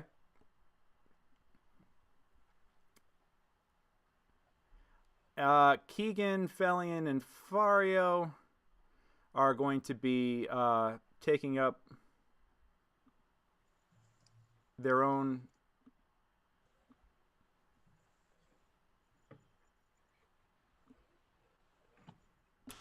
Felian and Fario are actually saying that they're going to be the last line of defense, and they're gonna hide outside the front gate. They quietly slip out there. Wookie, what are you doing? She took a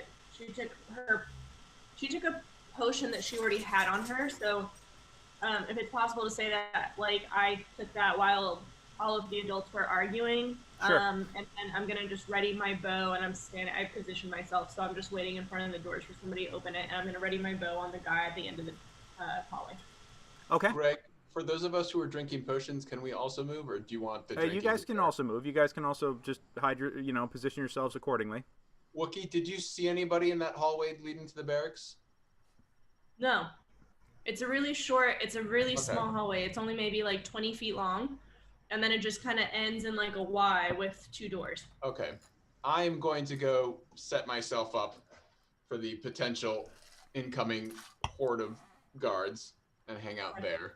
This secret door, did it have eye slots at all, Greg, or is it just? It's blended in with the wall completely. It's a true secret door. Okay, so can I hear anything in the room that I just left? Can I? If Obviously, you close the door see. behind you, it's a very good seal. It's very difficult to hear through it. Okay, let me intentionally leave it open a crack so I can hear what's going on in the other room. Okay. You do realize that means that other things in your area may now be able to hear things that they couldn't hear before. Oh, right. Hashtag just saying. But then it's not worth doing. All right, I will push. And you said this doorway folds into the hallway? Yes. As opposed to into this room? Yes. Okay, then I will... Crap. All right, we're just going in this corner. Screw it. Okay. And you can always ready a javelin, Joe. And just curious, Greg, you were saying on our high wisdom rolls, we were realizing that this is the only way in or out in terms of children have to be let out through here, correct? I mean, yes. Based on what Katha is telling you, you know that anybody coming in or out of here is going to have to go through here if they want to exit the fortress. So if somebody's leaving, they have to go through where you guys are at. And so I would be asking Katha, like, we know that there's a T intersection there. If she remembers at all what those rooms are, what they function as, whether there could be a lot of guards there, like what those rooms off of this doorway are, if she remembers those. Well, it's a big ballroom, right? Katha, I'm actually going to whisper to you. Okay.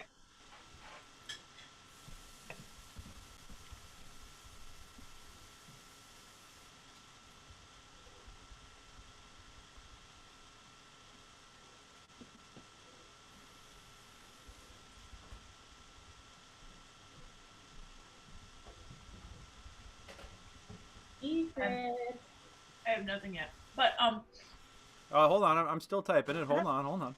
no, that's cool. That's cool. Hey, who's this guy? Hold on. I'm trying to ping. It's not letting me ping. That one. That's me. Oh. Wookie.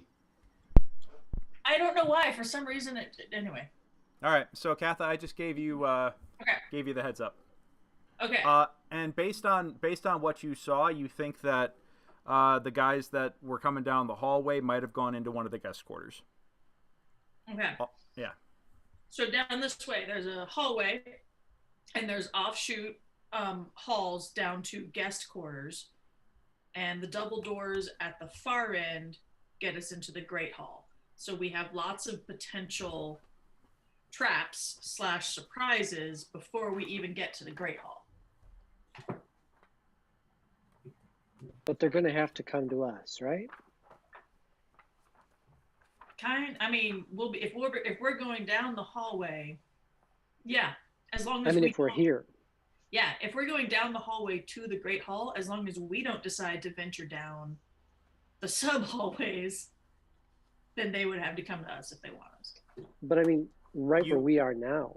I think the last plan was to hang out here. We are at the choke point. They cannot take the kids out of here without going through us, but we can run into a ton of other people. So the plan was to hold steady, I think, but yeah. Okay, well, if we're holding. That's my vote for the moment, unless, but. Well, someone's going to have to. And Katha, I also just sent you another quick note too. That's something else that you would know because you're familiar with the layout of the place from your parents. Okay. Back around the other way, there's a barracks off the kitchen, so that's down the eastern hallway, which is that way, I think, right? That was what the... Wasn't it down, like, over this way, Greg? Yeah, from our point of view, the southwestern. Ah, got it. The private barracks and... No, the captain told you about a set of barracks through the southwest door. Katha knows that back when dwarves inhabited this place, there was another set of barracks off the southeast door. Aha. Now, whether that's still being used as barracks right now or not remains to be seen. But, she knows that through this hallway are mostly guest quarters, and there's also a common sleeping room that were used by the dwarven forces. So there's lots of doorways off of this main crossway. If you keep going east, she tells you that leads to the kitchen, and if you go to the double doors all the way at the south, that leads to the Great Hall. I'm concerned why they took a bunch of kids into guest quarters. Are we having this? I would imagine if he's there as a guest and he's. I will tell you right now that is not something that happens in this game or at my table. No. I wasn't implying that. Like, no. I think Wookie is afraid I just want to make that. I want to make that absolutely clear that is not a thing to be concerned about at this table. That is not something. I'm sorry. I should have specified. Wookie is concerned that there's like a charm thing or something happening. Or like a brainwashing something. No, yeah, you observed that, or Tara and Greysoul observed that the kids are chained. That they're being led with there's a chain threaded through iron collars around their necks. Wookie, are you too impatient to wait for them here? I'll follow you if you want to chase them down. All right. I'm expecting that guest quarters is a dead end, so I don't know why they're going into a dead end, but maybe it's not. Real quick, Birch, what do you want to do to prep? Katha and Greysoul, you guys have a round of actions each, and then the next thing happens because I'm giving you guys way too much time here. Yeah. Yeah, Birch, what are you I doing? just produced flame. I'm ready to throw it at the first person that's bad that Rockin'. comes to the door. Katha, what you doing? Well, actually, I would like to do a conjunction, if you're okay with it, Wookie and Tarafirith. I kind of want to take a defensive right here in front of you guys, between you and the door, with my big shield up. So, to protect you guys from behind me so you can take pot shots. Sure. Okay. Yeah. Yeah, if you're kneeling and I can, like, shoot over your shield. Yep. So instead of having to hide behind the door can just. All right, Greysoul, what are you doing? Sorry, I'm not Just trying to getting be ready to impatient whack someone on the head when they go through the door. here. Copy that. Okay, so I would normally call for perception checks here, but because you guys are all focused on the door, you can hear this quite clearly. 10 gold, just 10 gold, just to take the brat off him. No, I told you 3 is enough. My buyers. I understand that he would make a fine slave, but at the same time, that child, there's something off. There is something off about that child, and I will not be purchasing him from you. That is final. And you hear an argument in the hallway, as it sounds like Hasmogen is arguing with the buyer. Right, well, I know what I got here, and I'll tell you right now that that the next buyer coming in here is gonna want that kid, and we'll pay a premium for him. Great, that's fine. You let him pay a premium for that thing, that whatever. But 3 is more than enough, and you've been paid generously. Now, good day, sir. Fine. You hear a door open and close somewhere in there, and who is peering through the eye slits right now? I would be, if possible, since I'm waiting to see who's going to come through. Gotcha. Okay. You see the rather strange, gnomish-looking fellow with the big prickly beard, accompanied by 2 rather... Oh, God. What is the best way to describe these things? Just... Paul, your evil radar goes off real hard. Something otherworldly and fiendish is approaching. You actually detect 3 instances. And normally I say that I know that normally you need to I activate detect evil, but right now with your finely honed perceptions and everything, you already see this coming. You can feel it coming towards you, and you can say that you could tell that whatever they are clearly not of this realm. So I will say in a low hushed tone to them, something evil is coming. Prepare to smite it. But you see that it's just the short prickly gentleman, and with the leash with the 3 children attached, coming down the hallway. And for whatever reason, the token I have for him is not loading, because, of course not, because why would I want that to happen right now? Why would I find that useful at all? But I at least have his. I mean, if devils had pet dogs that were hairless and monstrous, this would be them. They walk at his heels as he leads the children, and he comes up to the double doors by himself and opens them.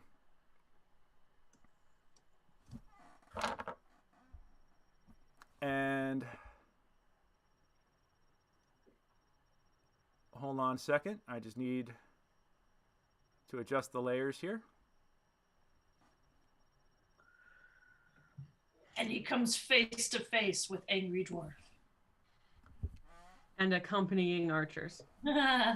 So the door's open, and he stands there, and he looks up and sees you and says, "Oh, are you here for the auction?" Well, you're too late. Get him, ladies. Here for your face. Wait, do you actually say that? No. No. Well, you get I'm going to give you guys a surprise round to do whatever it is you want to do, but I would say that you guys have the advantage of surprise right now, and perhaps violence is not the best option. I would like to answer his question. Okay. That's my surprise reaction. Okay, and what would you like to say? Yes, indeed we are. We've been trying to get in, but my master won't be allowed entry without us by his side, and we will happily take that other kid if we can just do that and get out of here with this. Oh, you would fine like the gentleman. brat. I don't care what their temperament is. He needs a kid. I heard there's an extra kid. I heard 10 gold. Sold. Let's do it. Well, you'll have to speak with Casmagen about that. I have nothing to do with any of these other. But these three are mine. I paid a fair price for them. But that is Casmagen is not with him arguing about this. no. Casmagen is not there. So unfortunately, sir, Casmagen- my boss here has been refused entry, but he is really looking for a young child as a servant. How about we make a deal with you, since you're willing to let you in? We will pay you a finder's fee, let us say, if you would purchase the child on behalf of our master.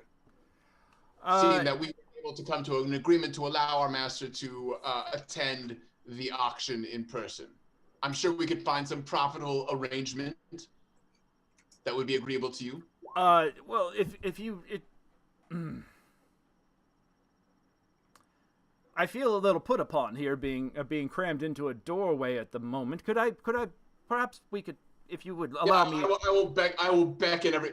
Back up. Give the gentleman some room, and I will make my way to go stand back over by my quote unquote boss as I do that. All right. Well, he comes into the room with his pair of lemur pets, and he has the three children, a girl, a human girl, a human boy. And, actually, no, wait, pardon me.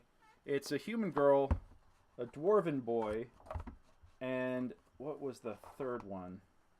I believe, either human or half-elf. Yeah, female human, and male dwarf. That's who he has with him. You guys would recognize them. Do I recognize any? Actually, being from the orphanage, yes, you would. I recognize all of them. Yes, you do.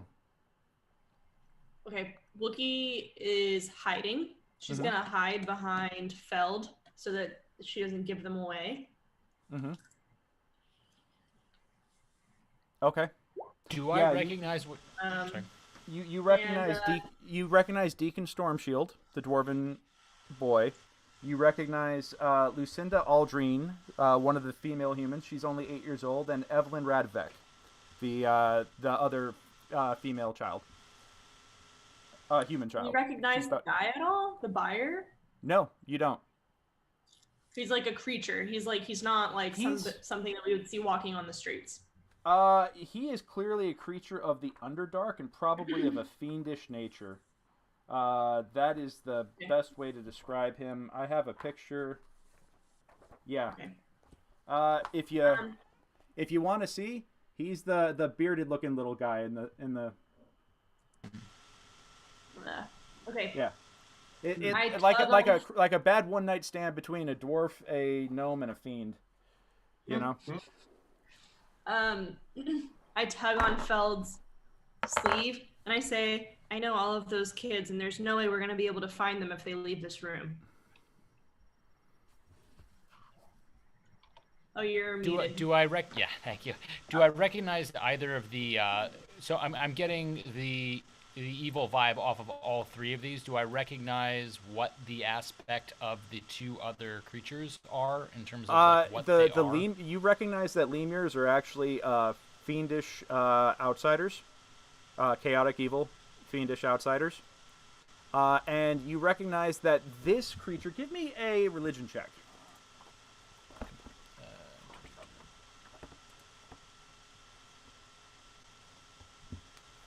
19. Yeah, you recognize that the creature that you're talking to is what's called a Durzagon. And any sense, what do I know about Durzagons? That they are like half dwarf, half fiend. And do I have any sense of there being any connection between the sort of demon dogs and the master of any sort of being bound here by the master, if the master's gone, that they're not, or any sort of aspect of tying between the two of them, or if that makes sense? Any sort of tactical aspect? Yeah, I would say, well, first off, you know that, give me a knowledge religion on the Lemurs. Okay.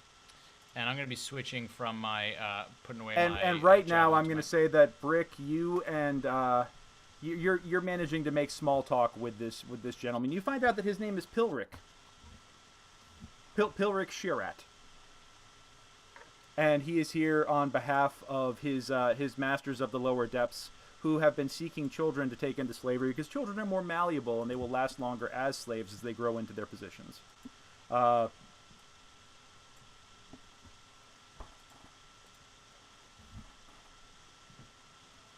And he has been taken so abruptly, he hasn't noticed yet the fact that all the guards are gone. My religion check was 13. 13. Okay. It was lemurs. kind of taught in War College that you have to kill these things while blessed, and in order to permanently kill them. So, meaning that they'll just that they go away but can come back, like they're not. They can come back. They can come back in about 10 days or so if you don't kill them. The only way to permanently kill them is with a bless spell, or is to slay them while blessed. But for the immediate future, we can essentially disable them. If it comes to that. Okay. If it comes. Yeah. You recognize that while the dogs are evil, are chaotic evil, that he seems to be of the lawful type. Or while the lemurs are chaotic evil, he does seem to be of a lawful nature. So perhaps because of that, you could negotiate. I think, should we see if we can negotiate a higher price for these children? Are there more children for sale? There is just the one, from what I understand, but and I think you could get a good deal on it too. Kazmajan seems very intent on having it sold immediately. He was offering me all kinds of discounts, but something is just off about that one. That one is a strange child, and that gives me the heebie-jeebies, if that tells you anything. He whispers to Feld, "I think that's my friend." I kind of stomp my foot a little bit as a, yeah. I'm closing the door behind you guys as there we go. As the doors close, I'm assuming you're closing the door so the rest of the fortress can't hear your negotiations as you talk with this man. Yes. Yeah. All right, so I'm buttoning that back up for you guys as a courtesy. As it seems you are aware, children are oftentimes, especially malleable ones, hard to find. Perhaps we should negotiate a deal between us in terms of these three. Well, I've already paid a very fair price for them. Right, and we've been waiting out here and been quite inconvenienced. Our master is happy to pay above what you've paid, and if it's a matter of gold, we could perhaps make an arrangement. Very well. What do you propose? Well, what did you pay for them? Enough. What are you offering? Let's see. Going rate is what? About 10 gold a head for a child? What do you say?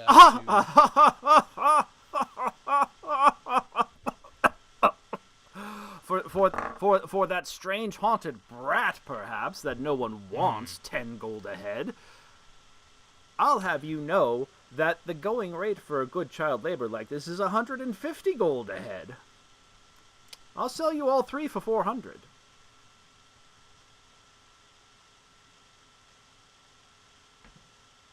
Do we have that much? I mean, I'm sure the church would give it to them, but we don't have it on. I'm sure we don't have it on us now. You guys Earl took all our money. Do I have any sense of how hardy these creatures are? Are these more hardy than a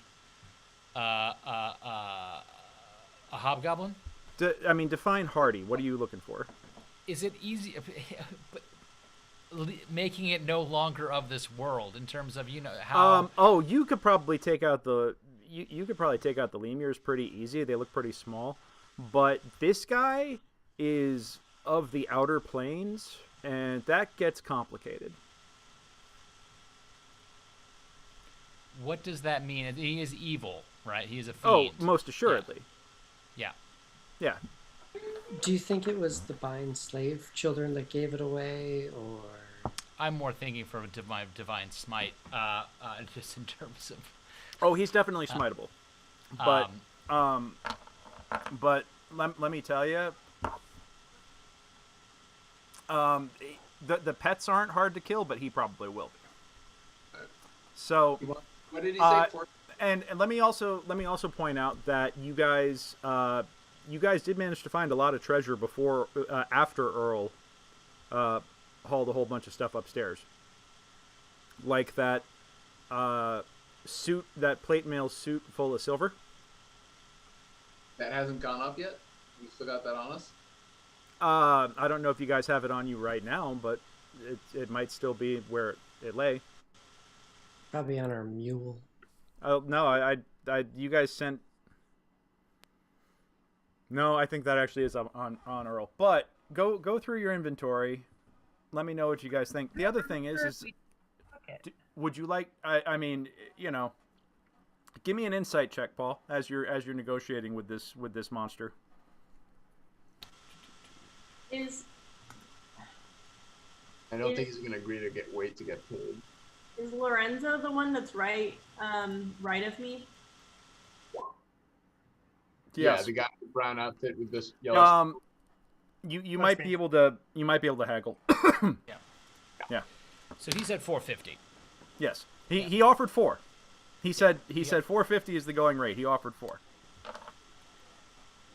400, perhaps 400 for 4 children, but there's only 3 here. It seems more like 325 is a fairer price for them. 325, you say? Give me a persuasion.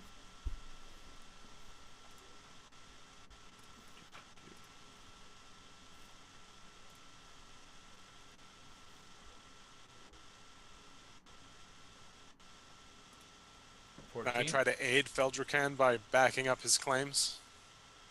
350 for my trouble. After all, you are asking me to go back to my masters empty-handed. 350 seems fair.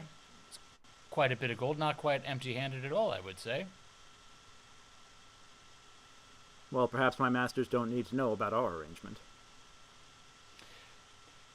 You can always tell them there were very deep-pocketed individuals, or perhaps that the children weren't there. That was false advertising, an old bait and switch, and trying to pass off a bunch of old hags to you instead of children. Well, I already know that there's plenty of other people here that will be getting auctioned off soon enough. I'm sure I'll be sent back to purchase some of them. He's got some loudmouth halfling woman that works in the kitchens that is apparently going to be going up on the block next, whether she knows it or not. I also understand that there's a former adventurer that had fallen on hard times that is currently being branded with the mark and shall be up on the auction block perhaps as soon as tomorrow. Is that the half-elf one I've heard some whispers about? Coriston Pike? No, there was a female that I'd heard about that had somehow fallen in here. But there are many. Whispers. There are many humans, and I while I do enjoy watching the souls, especially of these self-righteous former adventurers, break at the wheel, children are just so much more malleable and useful. You must agree. Sometimes it is we find our pleasures where we find our pleasures. Where would you like the money transferred to? I will take the money right now. I assume you have it on you. You must have come down here prepared for an auction. Well, we both have rights. We oftentimes also carry chits of credit. Chits of I don't... I'm sorry, sir. I do not know you. And I do not know your master. I don't think we have 350 gold on us, do we? I don't think so, and as exactly as you said, I don't. Yeah. I could swear to God you guys do. Do I have to... If you as the GM are saying that you think we have the money, then yes, let's just give... It might not be in gold form, but we have like precious gems and stuff that we... I have guys- 200 gold on me right now. Yeah, Nate's got 2. You guys have... You have 200 gold Yeah, on you? but Have you been holding out on us, Lorenzo? wait, how much Yeah, gold your do you money. have? He says he's got 200 gold on him. This I is think the I've first time got- hearing of it. I think he has more. Wookie, I need a sleight of hand check. We should absolutely pay him off if he's willing to part with these. Do we have an inventory list on the Facebook page? It's in the Facebook group. You guys have an inventory list. Wookie. Lorenzo, give me a perception check. Perception check. Yep, you don't notice anything. So Wookie, you suddenly have 200 gold in your hand. Not in my hand. Well, you managed to lift a pouch off of his belt that has the 200 gold. Great. I mean, does he have anything in his pockets? What is he holding out on us? I don't trust him. Lorenzo, what is the inventory of your pockets? And I'll let you have a as you managed to get the one pouch with the coins, I need another sleight of hand check there, Wooks. And Lorenzo, I will give you a second perception check, but I need a full inventory of what's in your pockets. Oh no! Natural 20. All right. So you catch, but I do need the I'll full let you inventory. take the coins, but the other one, no, those are mine. What else do you have on you though, Nate? In that one, Yeah. I have a couple of sacks of ball bearings. I have, adventuring gear. What else I got here? Rations, rope, signet ring. We have an amulet. I'm trying to see. I have 2 keys. You didn't have anything. You didn't steal anything good from the treasure rooms? No, not really. Silver. Did we take that? That's what Greg was saying. Is he thought we left it or put it on the donkey? Honestly, you know what?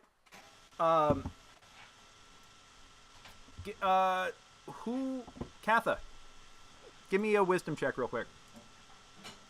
Oh dear. I thought I was just standing here trying really hard not to kill the guy.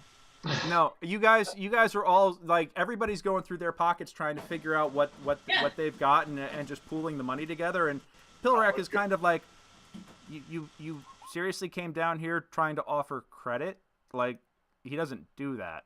Katha, you go through your pouch and you stumble upon that rather large gem from the pulverizer. Oh my god, that I totally forgot about. I don't think Yeah. that was in the inventory. It is. Oh, I must have missed it. I apologize. It's What okay. about there's that chest where everything was invisible on the inside? What would we get out of that? What was it? I think it was chess pieces. There's a chessboard. but There was a I don't- chessboard and wooden pieces, and Wookie also found a little something else in there. Where is? I'm trying to find where my money is listed. Yeah, you did. I remember that too. It's on my notebook. I kind of want to just take out the gem and sort of toss it on the floor at his feet. Well, no, don't insult. Come on! All right, fine. Toss stuff at his feet. Fine. Who wants to take this gem from me and give it to him nicely? I will grab I will take the gem from you and say, sir, Greg, do I have a guesstimate of what I think this gem is worth? Do I think this would be enough to at least cover what he asked for in gold? Give me an insight. Give me an intelligence check. All right. Oh, that's not good. You kind of look at him and go, "Is this enough?" and he'll take it, and he'll look at it, and he actually pulls out like little monocle and it's just like. Yep.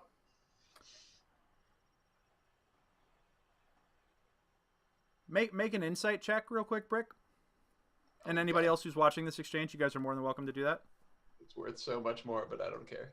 Yeah. He kind of looks at it, looks at you, looks at it, looks at you, and gives you a bit of like a.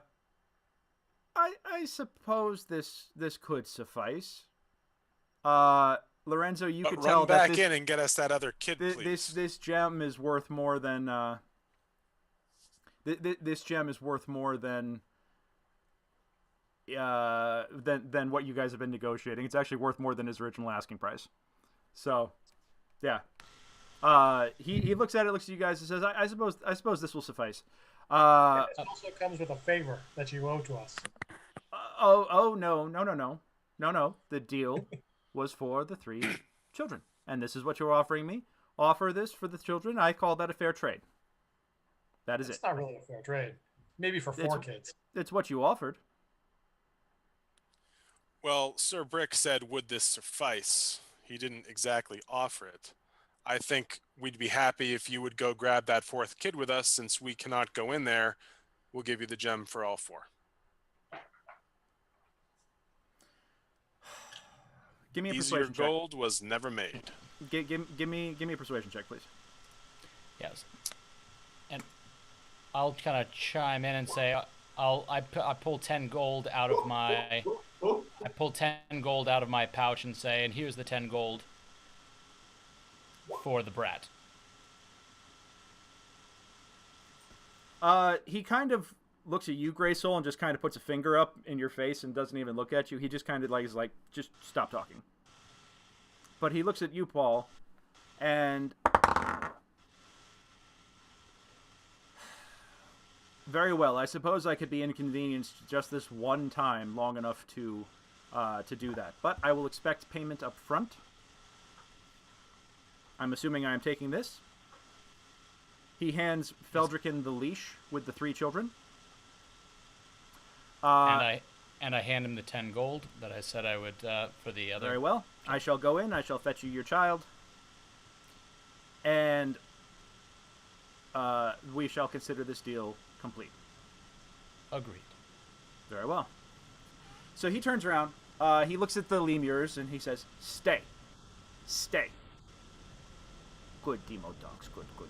Oh, who's a good little purr." Oh, he gives a little scritch behind the ear like, "Oh, you like that, don't you? Oh, yes you do. Oh, yes, you do. Oh, we're going to feed your little baby entrails later. It's going to be great. All right." And he cackles and takes the big heart of the pulverizer and puts it in his pouch and looks at you guys, kind of gives like a okay, and goes back in. Goes back through the doors. And he says, "Caspagen, I have come to bargain." Nice. All right. I'm going to give you guys a minute. What now? Okay. I pop out from behind Feld's back and I say, "Hey guys, it's me. Shh. Yeah, shut up. We're gonna get you out. But you're gonna need to. Okay, really quick. Lorenzo, can you help me lockpick these? Manacles. Should we leave them in the manacles for now in case they come back out so they don't get suspicious? Well, you guys can still pretend to be linked up, right? But just in case you need to run or something. Aphelion and Fario stick their heads back in. I'm on the damn line drawing tool, not the select tool. Whoops. I was thinking they could give the kids to them and have them take them across the bridge now. Yeah. I would actually say that they're going to suggest that they take them up the elevator and get them out because they can get them through Zadaroon quickly up to Keegan's. Yeah. So, okay. Fario says, "I'll get him out of here." Okay. I'll meet up with you guys later. Okay. Hey, they still have Tarim. He's in there. They don't. we Is know there he's. something wrong with Tarim, or is it just like normal Tarim? I mean, it's normal Tarim, but that guy seemed really weirded out by him. And this is the dwarven kid talking. He's like, I don't. I mean, Tarim's Tarim, but something's weird, and this guy freaked out when he saw him. This guy was weirded out by Tarim. What do I know about Tarim, by the way, DM? Give me an intelligence check on that, just to see how well you know him. As I'm hearing this, I'm going to say he's the one they call the brat, right? We're getting him out. Okay. By the way, Wookie, Maple is not among. Maple is a 32-year-old halfling woman who's the friend that you've been looking for, and she's not among this group. Oh, she's 32. Yeah. I mean, she's still young for a halfling. I thought she was a kid like me. No. My intelligence check was not good. It was 6. Okay. I mean, here's the thing. He's a sullen, depressed kid, but he's a sullen, depressed kid in a house full of sullen, depressed kids. You know, but even still, there's always been like a vicious streak about him, and just kind of like mean-spirited. Is this the name of the kid that we were hearing about that had been paid to be watched, that possibly had some famous parents? Yeah, yes. We want that kid. Okay. I think, okay. Guys, do you know where Maple is? That's your friend, right? Yeah, she's a halfling. They keep everybody in a prison behind a hidden door over in the across the chasm. But some of the people are working in the kitchens right now. I think didn't one of them the captain say that there was a halfling woman working in a kitchen? Yeah. A loudmouth so and so, yeah. We should ask the kids how many guards they saw basically on their way through, what the sitch is in terms of how many guards they saw moving around with all the buyers, etc. Well, the kids tell you that they've basically just been held in their cells until now, and that that this was a special auction because they were the only ones for sale. And how many bidders were there? Just Pyrrhic, from what they could tell. There were supposed to be others, but only Pyrrhic showed. Pilric, pardon me.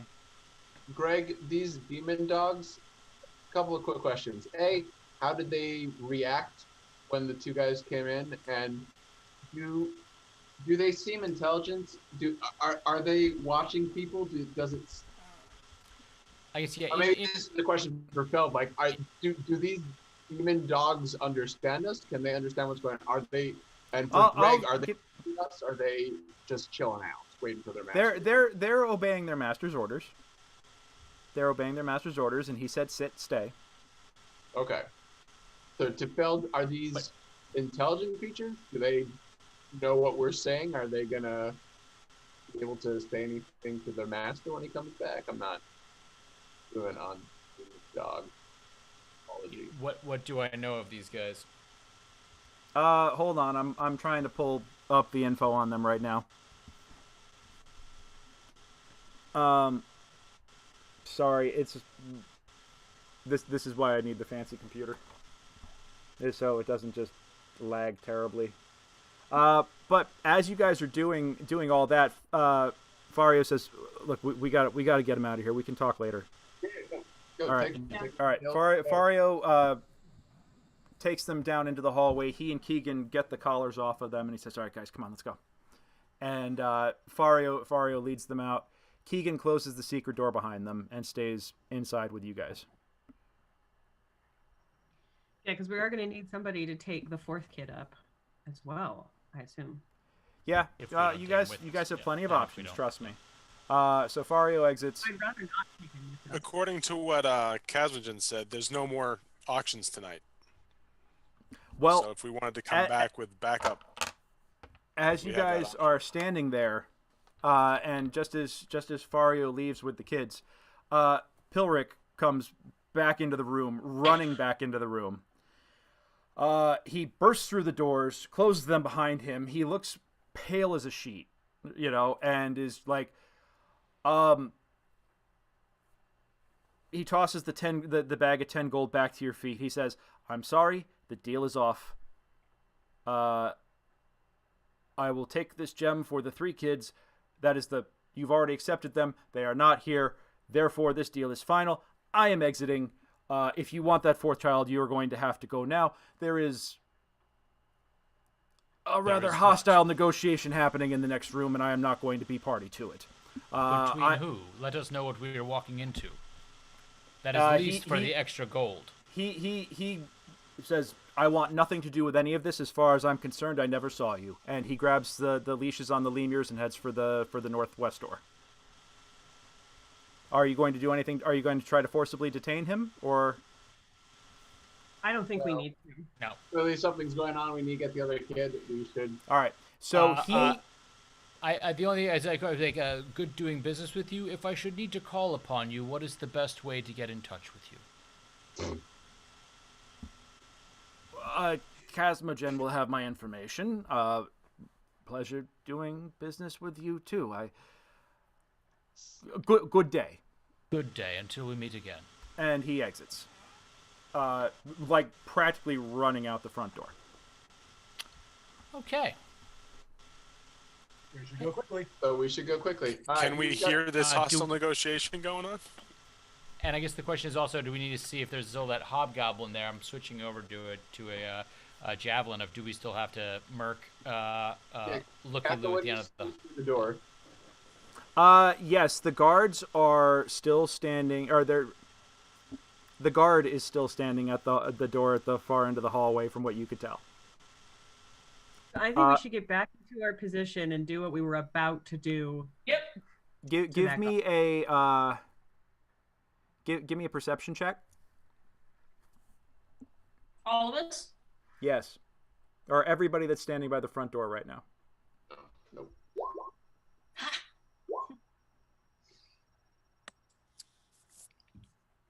Greysoul's been getting some really great rolls this game. Katha, Greysoul, and Lorenzo, you can actually hear what sounds to be like a loud argument happening from down the hallway. Perhaps in the main chamber. This is a perfect time to go. They're distracted. I agree. Let's go. I'll open the door, lift up that shield. Who's behind me? I'm here. I'll go raid whoever's there. Yeah. I've got my bow. Okay. SWAT situation. All right, hold on 1 second here. I'm getting 8 frames a Oh, do you have a second. -1 to perception? Yep. Wow. All right. -1 to perception on wisdom. Yep. So I will say that you guys will have a surprise round to act as soon as I can reopen these doors for you. Come on. No, I don't want to remove all of the dynamic lighting. I just want to remove... Nope.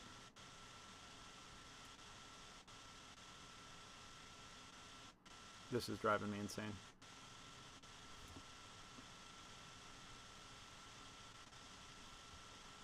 I just need 1 second to fix this because I just broke it. So to answer somebody's question earlier, what my favorite Christmas gift was,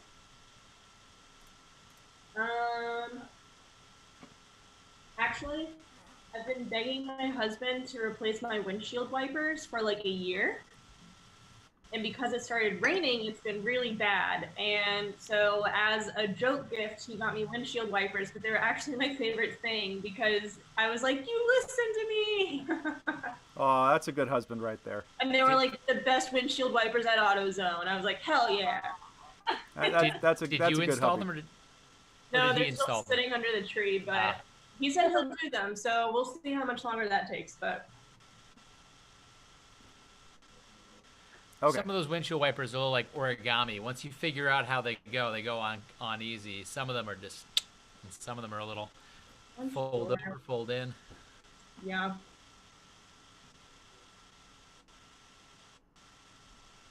Okay. So the door's open. What is the plan, guys? I'm giving you a surprise round.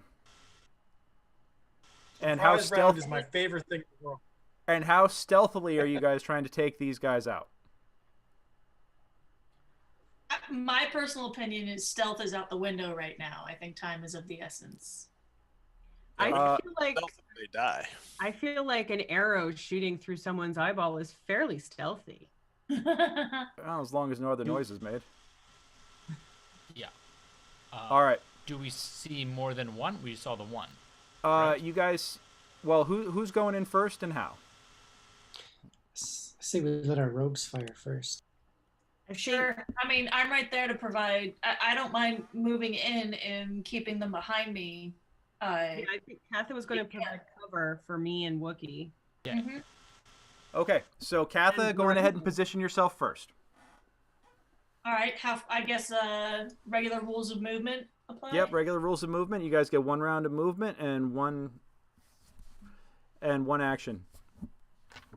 That's as far as that well, actually, right there is as far as that gets me. Okay, you can clearly see 2 guards at the other end of the hallway, 1 on each end. Or one, they each stand by a lever. Okay. Okay. So I shout back down the hall. We got levers and we got guards. You call that out loud? All right, fine. I don't. I'm just. I know. Anybody who's watching the stream right now can tell you exactly why that's important, because they can see the rest of this map and you can't. So. Oh. Yeah. Greg, I can't see down the hallway. You can't see down the hallway? No. Oh crap! Could we back up and say she puts her hand like on my shoulder and I lead her down? Yeah. I mean, I was gonna try to shoot the arrow, right? I mean. Are you guys bringing a light source in with you? I wasn't, because I can see. Okay. I can too. So you guys should have the folks who can see in the dark go first. Yeah, so I'm going to go ahead and position myself behind Katha's shield. Okay, go for it. The bow is Reda. Go for it. Are you shooting? I guess that worked, right? Yep, and you actually catch these guys as they're distracted because they're both kind of like leaning up against the door, doors, listening to the left. I'm going to shoot this one. Go for it. Hit him.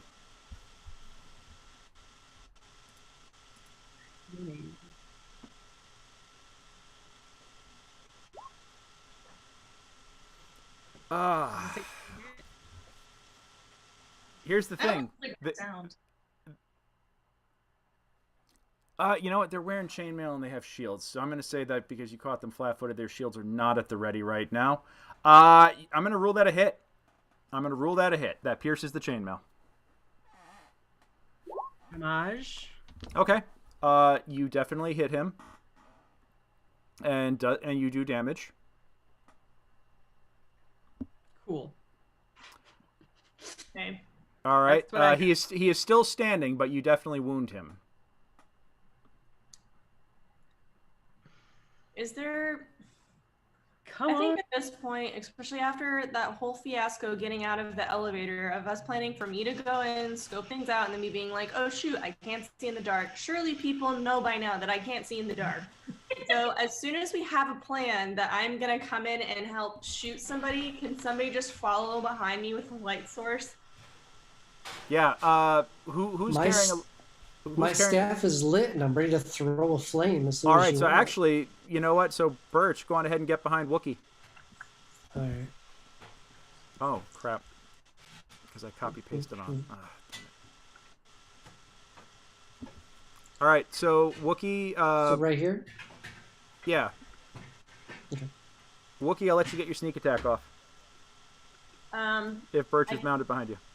Can I see the hallway? I can't see anything in the hallway right now. Why can't... I'm going to move you in just a little bit just to try and help here, but let me check your token. Okay, yeah. Yeah, mine's all dark even with the light. Yep. There's a line right across the hallway. There's... Once you move in, though, because there's a turn. Yeah, once you get around that first turn, it opens up. For those of us, I think, who don't have dark vision, it's still all. Yep. Oh, you want to know why? Because I probably don't have Birch. We probably don't have you That's a light creating source. a light source right now. So, hold on 1 second. Let me get out of.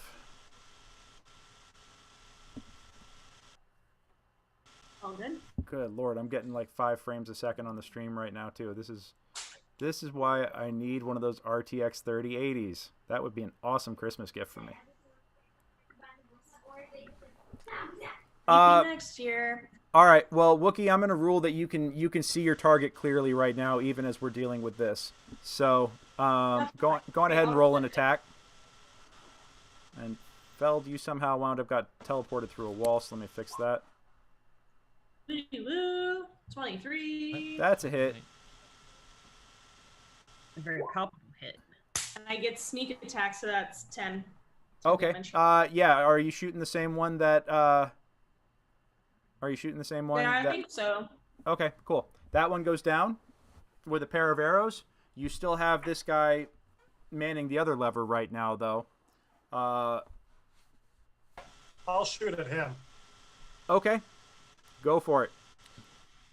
I'll move down to. I can't see past this point, so. Well, Yep. I'm With the light- fixing Birch right now, so I'm going to rule that you got a clean shot on him. Okay. And because of my ability, and he hasn't gone yet, this is with advantage. Go for it.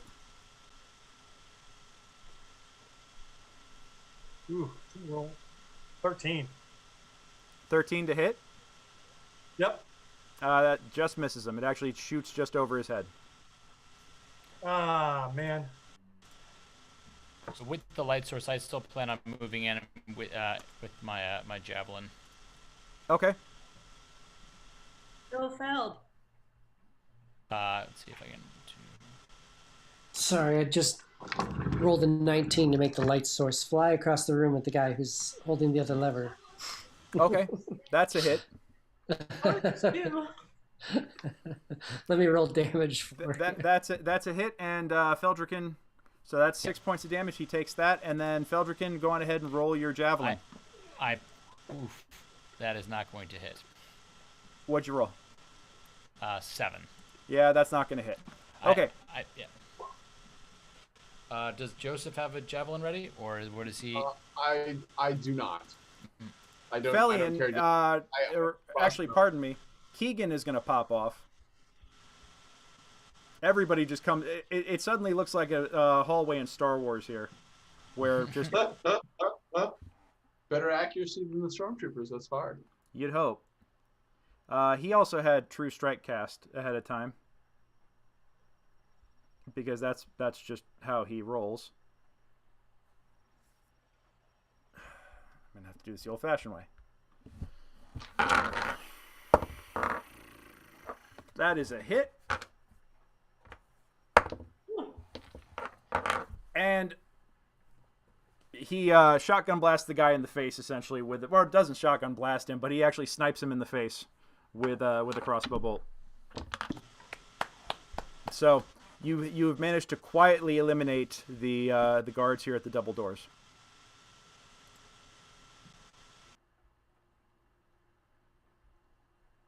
And everything has locked up. Just a bunch there of So we should hear what's going on behind these doors. Yeah, so you guys all approach the end of the hallway? Hey, I can see him. Oh, it look light. Thanks. thing. Oh my You know, god. just move. Yeah, if you guys all just want to move down. Yeah, let's have the Dragonborn up front.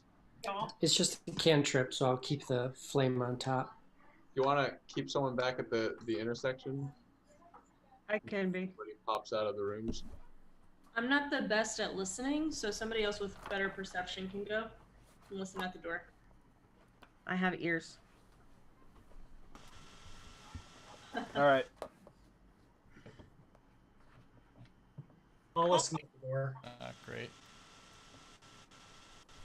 Sure. You Lorenzo. You listen at the door, and God damn it, I have to move this resource around.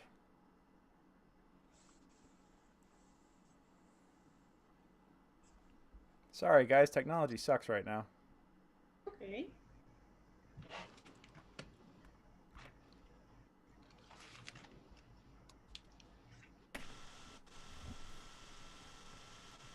I have come for Terim Karthis. Whoa. That boy should not have been taken from Cauldron. I intend to see that he is safely returned to his orphanage. No one else here is of consequence. Come, child. You are safe with me.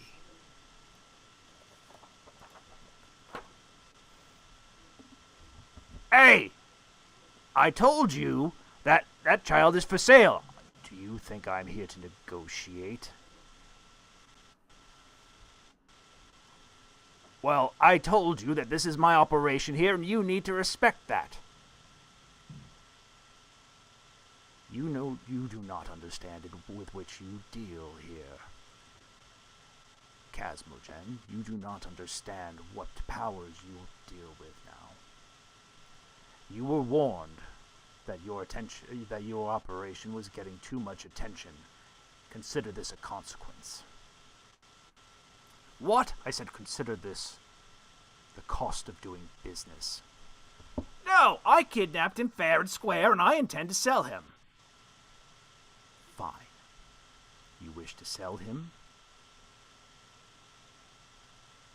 Then I shall pay you for him, for your trouble. I'm poking Lorenzo.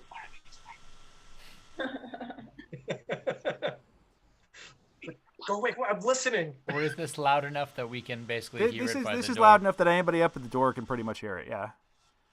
I'll turn to Feld and be like, should we be busted in? Is this a? I think if we can hear it, I mean, it sounds like the kid has his escort. I mean, to me, this sounds like we should basically go back and rob Casmogen and see if he has anything of use to try and get more kids or pay the orphanage to take care of the kids. Basically, leave this alone then.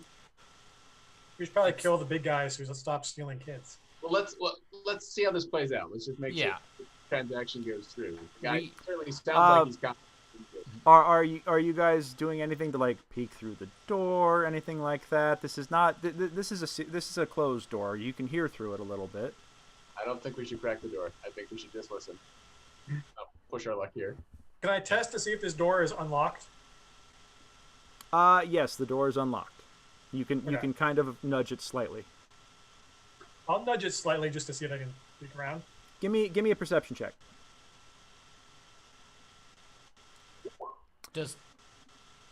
Give me. Okay, so you actually peer through the door a little bit. You peer into the center of the room. Give me an intelligence check. Intelligence. You see.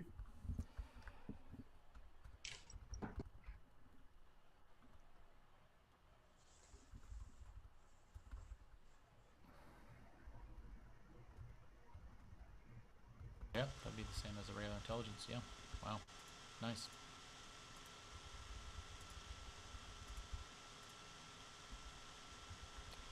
I would kind of lean over to Katha and ask her where if the entrance to the kitchen is nearby, since it seems like this kid is safe in terms of we know that we're looking for, I think Wookie's friend. And they say Willow's in the kitchen.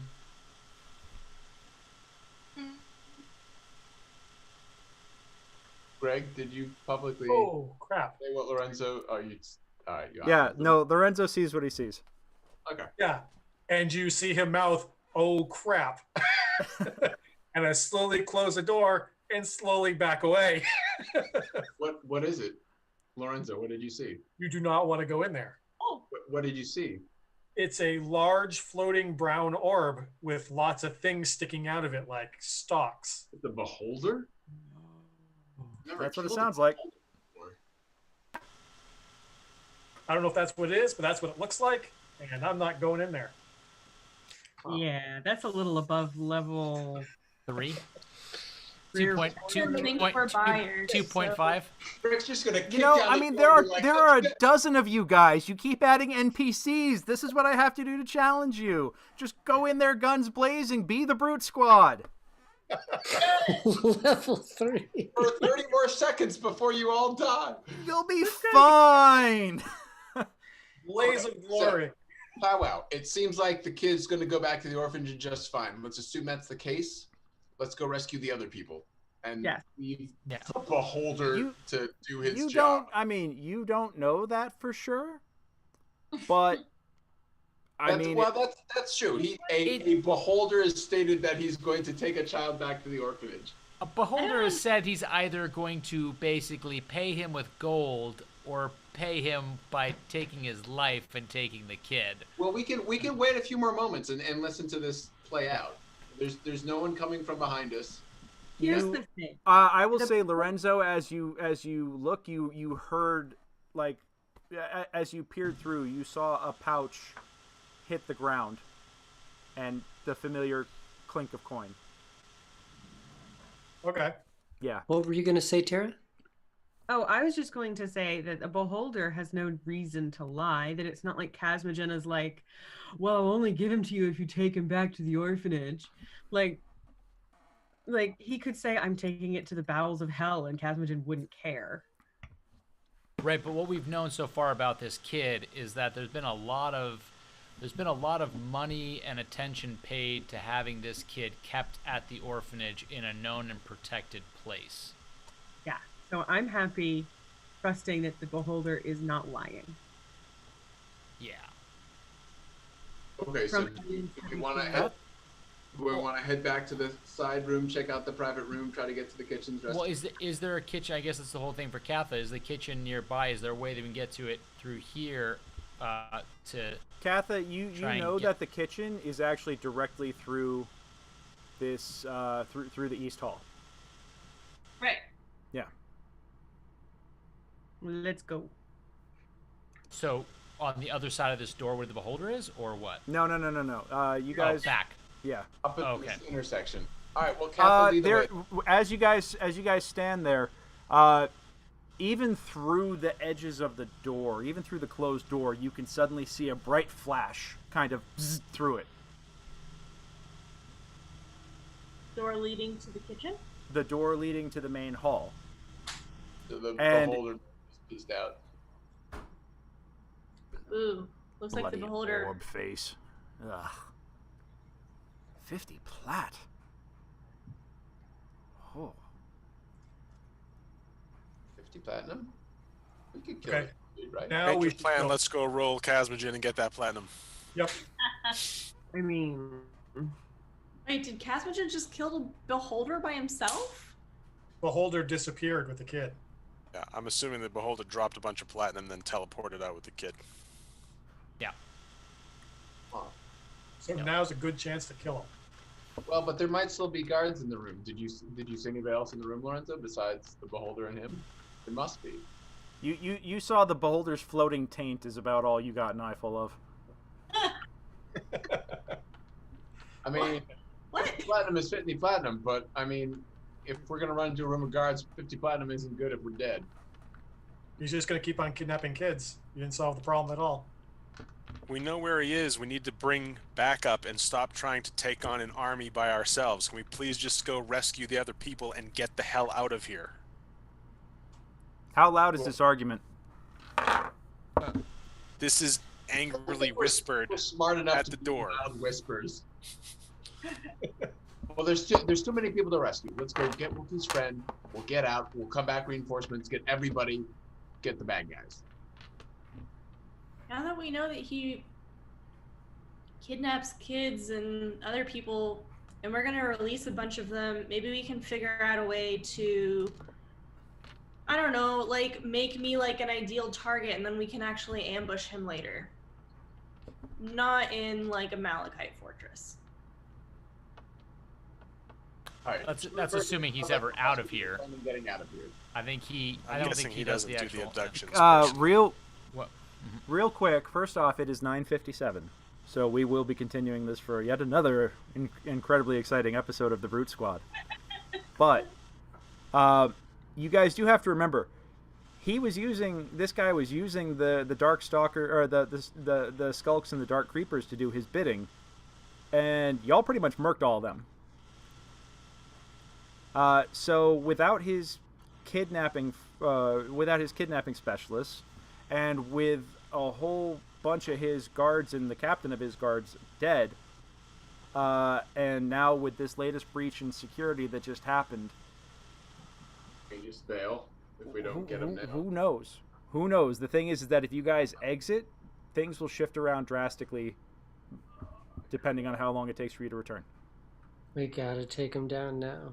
I'm not saying from personal experience, but having a guy with lots of money and resources wandering around can lead to some dangerous stuff. Let's peek the doorway and see what it looks like. Yeah, Okay. Lorenzo, take another look. I'll take another look. Yeah, give me a stealth check as you move to open the door. All right, big money to Emmy.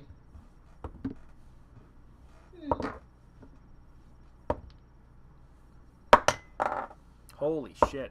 Giant flash of light. Nobody notices you open the door. You peek on through and you notice that the door is flanked slightly by a pair of hobgoblins. Like within about they're about like 5 feet into the room, but the door is flanked by them. And Kazmajin sits up at his throne essentially in the center of the hold with his young howler companion beside him, going through the pouch and muttering to himself, and he looks pretty like pissed off. He doesn't like being rolled in his own house. Gotta sneak attack the guy in the side. Like, go in this door. Nope, I never go through the door first. Yeah, not since the elevator. Anymore. Nope. Anymore. All right. Well, it is 10 o'clock. So We survived. Hey guys, how hard could it be? I mean, we made it past 5.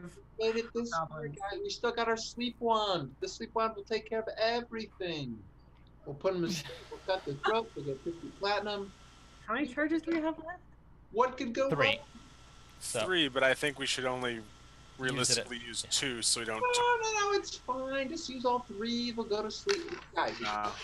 got this. As the holder of the sleep wand, I will dispense 2 more charges. As the guy with the wand, shut up. I will shut you up. We will use one of these on you. Yeah, Brick, you'll be snoozing real quick if you don't stop.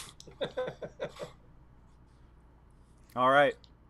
Well, with that, guys, you will again have just a little bit more time to plan your to plan the next move. So are we still level 3? Yes, you guys are still level 3. You guys weren't supposed to hit level 3 until after this chapter was done. So We were supposed to do this at level 2? yes. Yeah. Wow. I'm sorry. I thought So- you guys were smart enough not to attack a beholder, and it turns out you were. So congrats. So, I is mean, it you just only a drop role a play? lot of hints. Do we just role play too much, Greg? I'm curious. Like 13 weeks at like level 2? Yeah. Well, here's the thing. If I keep bumping you guys up beyond the speed No, of for this, sure. then I have to bump up the other modules too, and it gets hairy pretty quick. You know. I had no idea we were embarking on a 10-year campaign. It's very exciting. It's been Well, 13 weeks, there's but a- it's been like 2 hours. Yeah, I I'm mean gonna be that's in the my thing is that there's 50s. been, like this has been 13 weeks, and I agree this has been a very, very long thing. But you know, there's a lot of wonderful role play, which I'm enjoying thoroughly, and I hope you guys are too. And there's a lot of strategery, you know, and I give you guys an awful lot of time to talk table talk tactics. Yeah, no, you gave us way more time than we should have in a. It's okay. It's a tense situation, and I don't want to hose you all too bad, but I did have to force your hand a couple of times tonight. Well, I mean, this went really smoothly for us tonight. Like, the fight was not nearly as problematic as I think we were worried it was going to be initially. I'll tell you one thing. if he had gotten, if they'd gotten that horn blow off, we'd still be in the fight right now, probably. Or if they had gotten a higher initiative, you know? Yeah, Like, or the if they only got one- a higher initiative. So, but you know what? You guys played that flawlessly, and you managed to basically murk two sets of potential alarms here without them going off, and even roleplay a way out of an encounter. So very unbrute-like tonight. That's really well done. Yeah. Yeah. But I will also tell you that XP-wise, even if you cleared the whole thing, you'd have enough to hit level 3, but not get beyond it. Even if you guys cleared every encounter in this. So, Okay. yeah. All right. So, but I wanted to level you guys up a little early to help get through some of the stickier parts. Yeah, that would have been pretty sticky at level 2. Yeah. Just being able to long rest at the end of this, honestly, just to like get our spells and like, you know, all of our other level 3 bumps. Bennies and stuff like that? That in itself will feel special. Yes. All right. Well, with that, we will be back. Same bat time, same bat channel next week, guys. I am honestly really excited to see what happens next year, and I feel like that we're on the verge of getting this finished up. So Nobody's dead yet. No, you guys are doing outstanding. So yeah, everybody that joined us in the chat tonight. Sorry, I know we kind of neglected you guys a little bit. It you know, it was a very, very, very focused event this evening, but we hope you'll rejoin us again next week. And yes, real quick, really fast plug. This New Year's Eve, I am going to be hosting a live stream game with Mastermind Adventures called The Final Countdown, and it is a fundraiser for Extra Life. We start at 6 p.m. Eastern. We go till midnight Eastern, and it's gonna be awesome. I hope you will come and check that out. Or we actually have room for a couple more players if people are still looking to play. It's $50 to play, or you can agree to you can just buy out by making a donation to Extra Life right off the bat and get a seat, or you could agree to fundraise with us before and during the stream. And we're looking to raise about $3,000 for Extra Life, benefiting specifically Hasbro Providence Hospital in Providence, Rhode Island. So yeah, I hope you'll come and join, come and play if you want to play. But check us out, mastermindadventures.com. And Brutes, till next week. Thanks, y'all. Next week. Have a great week. And when we see you again, it'll be 2021. So Happy New Year. Yeah, 2021. Happy New Year. Everything next year. All right. Later, y'all.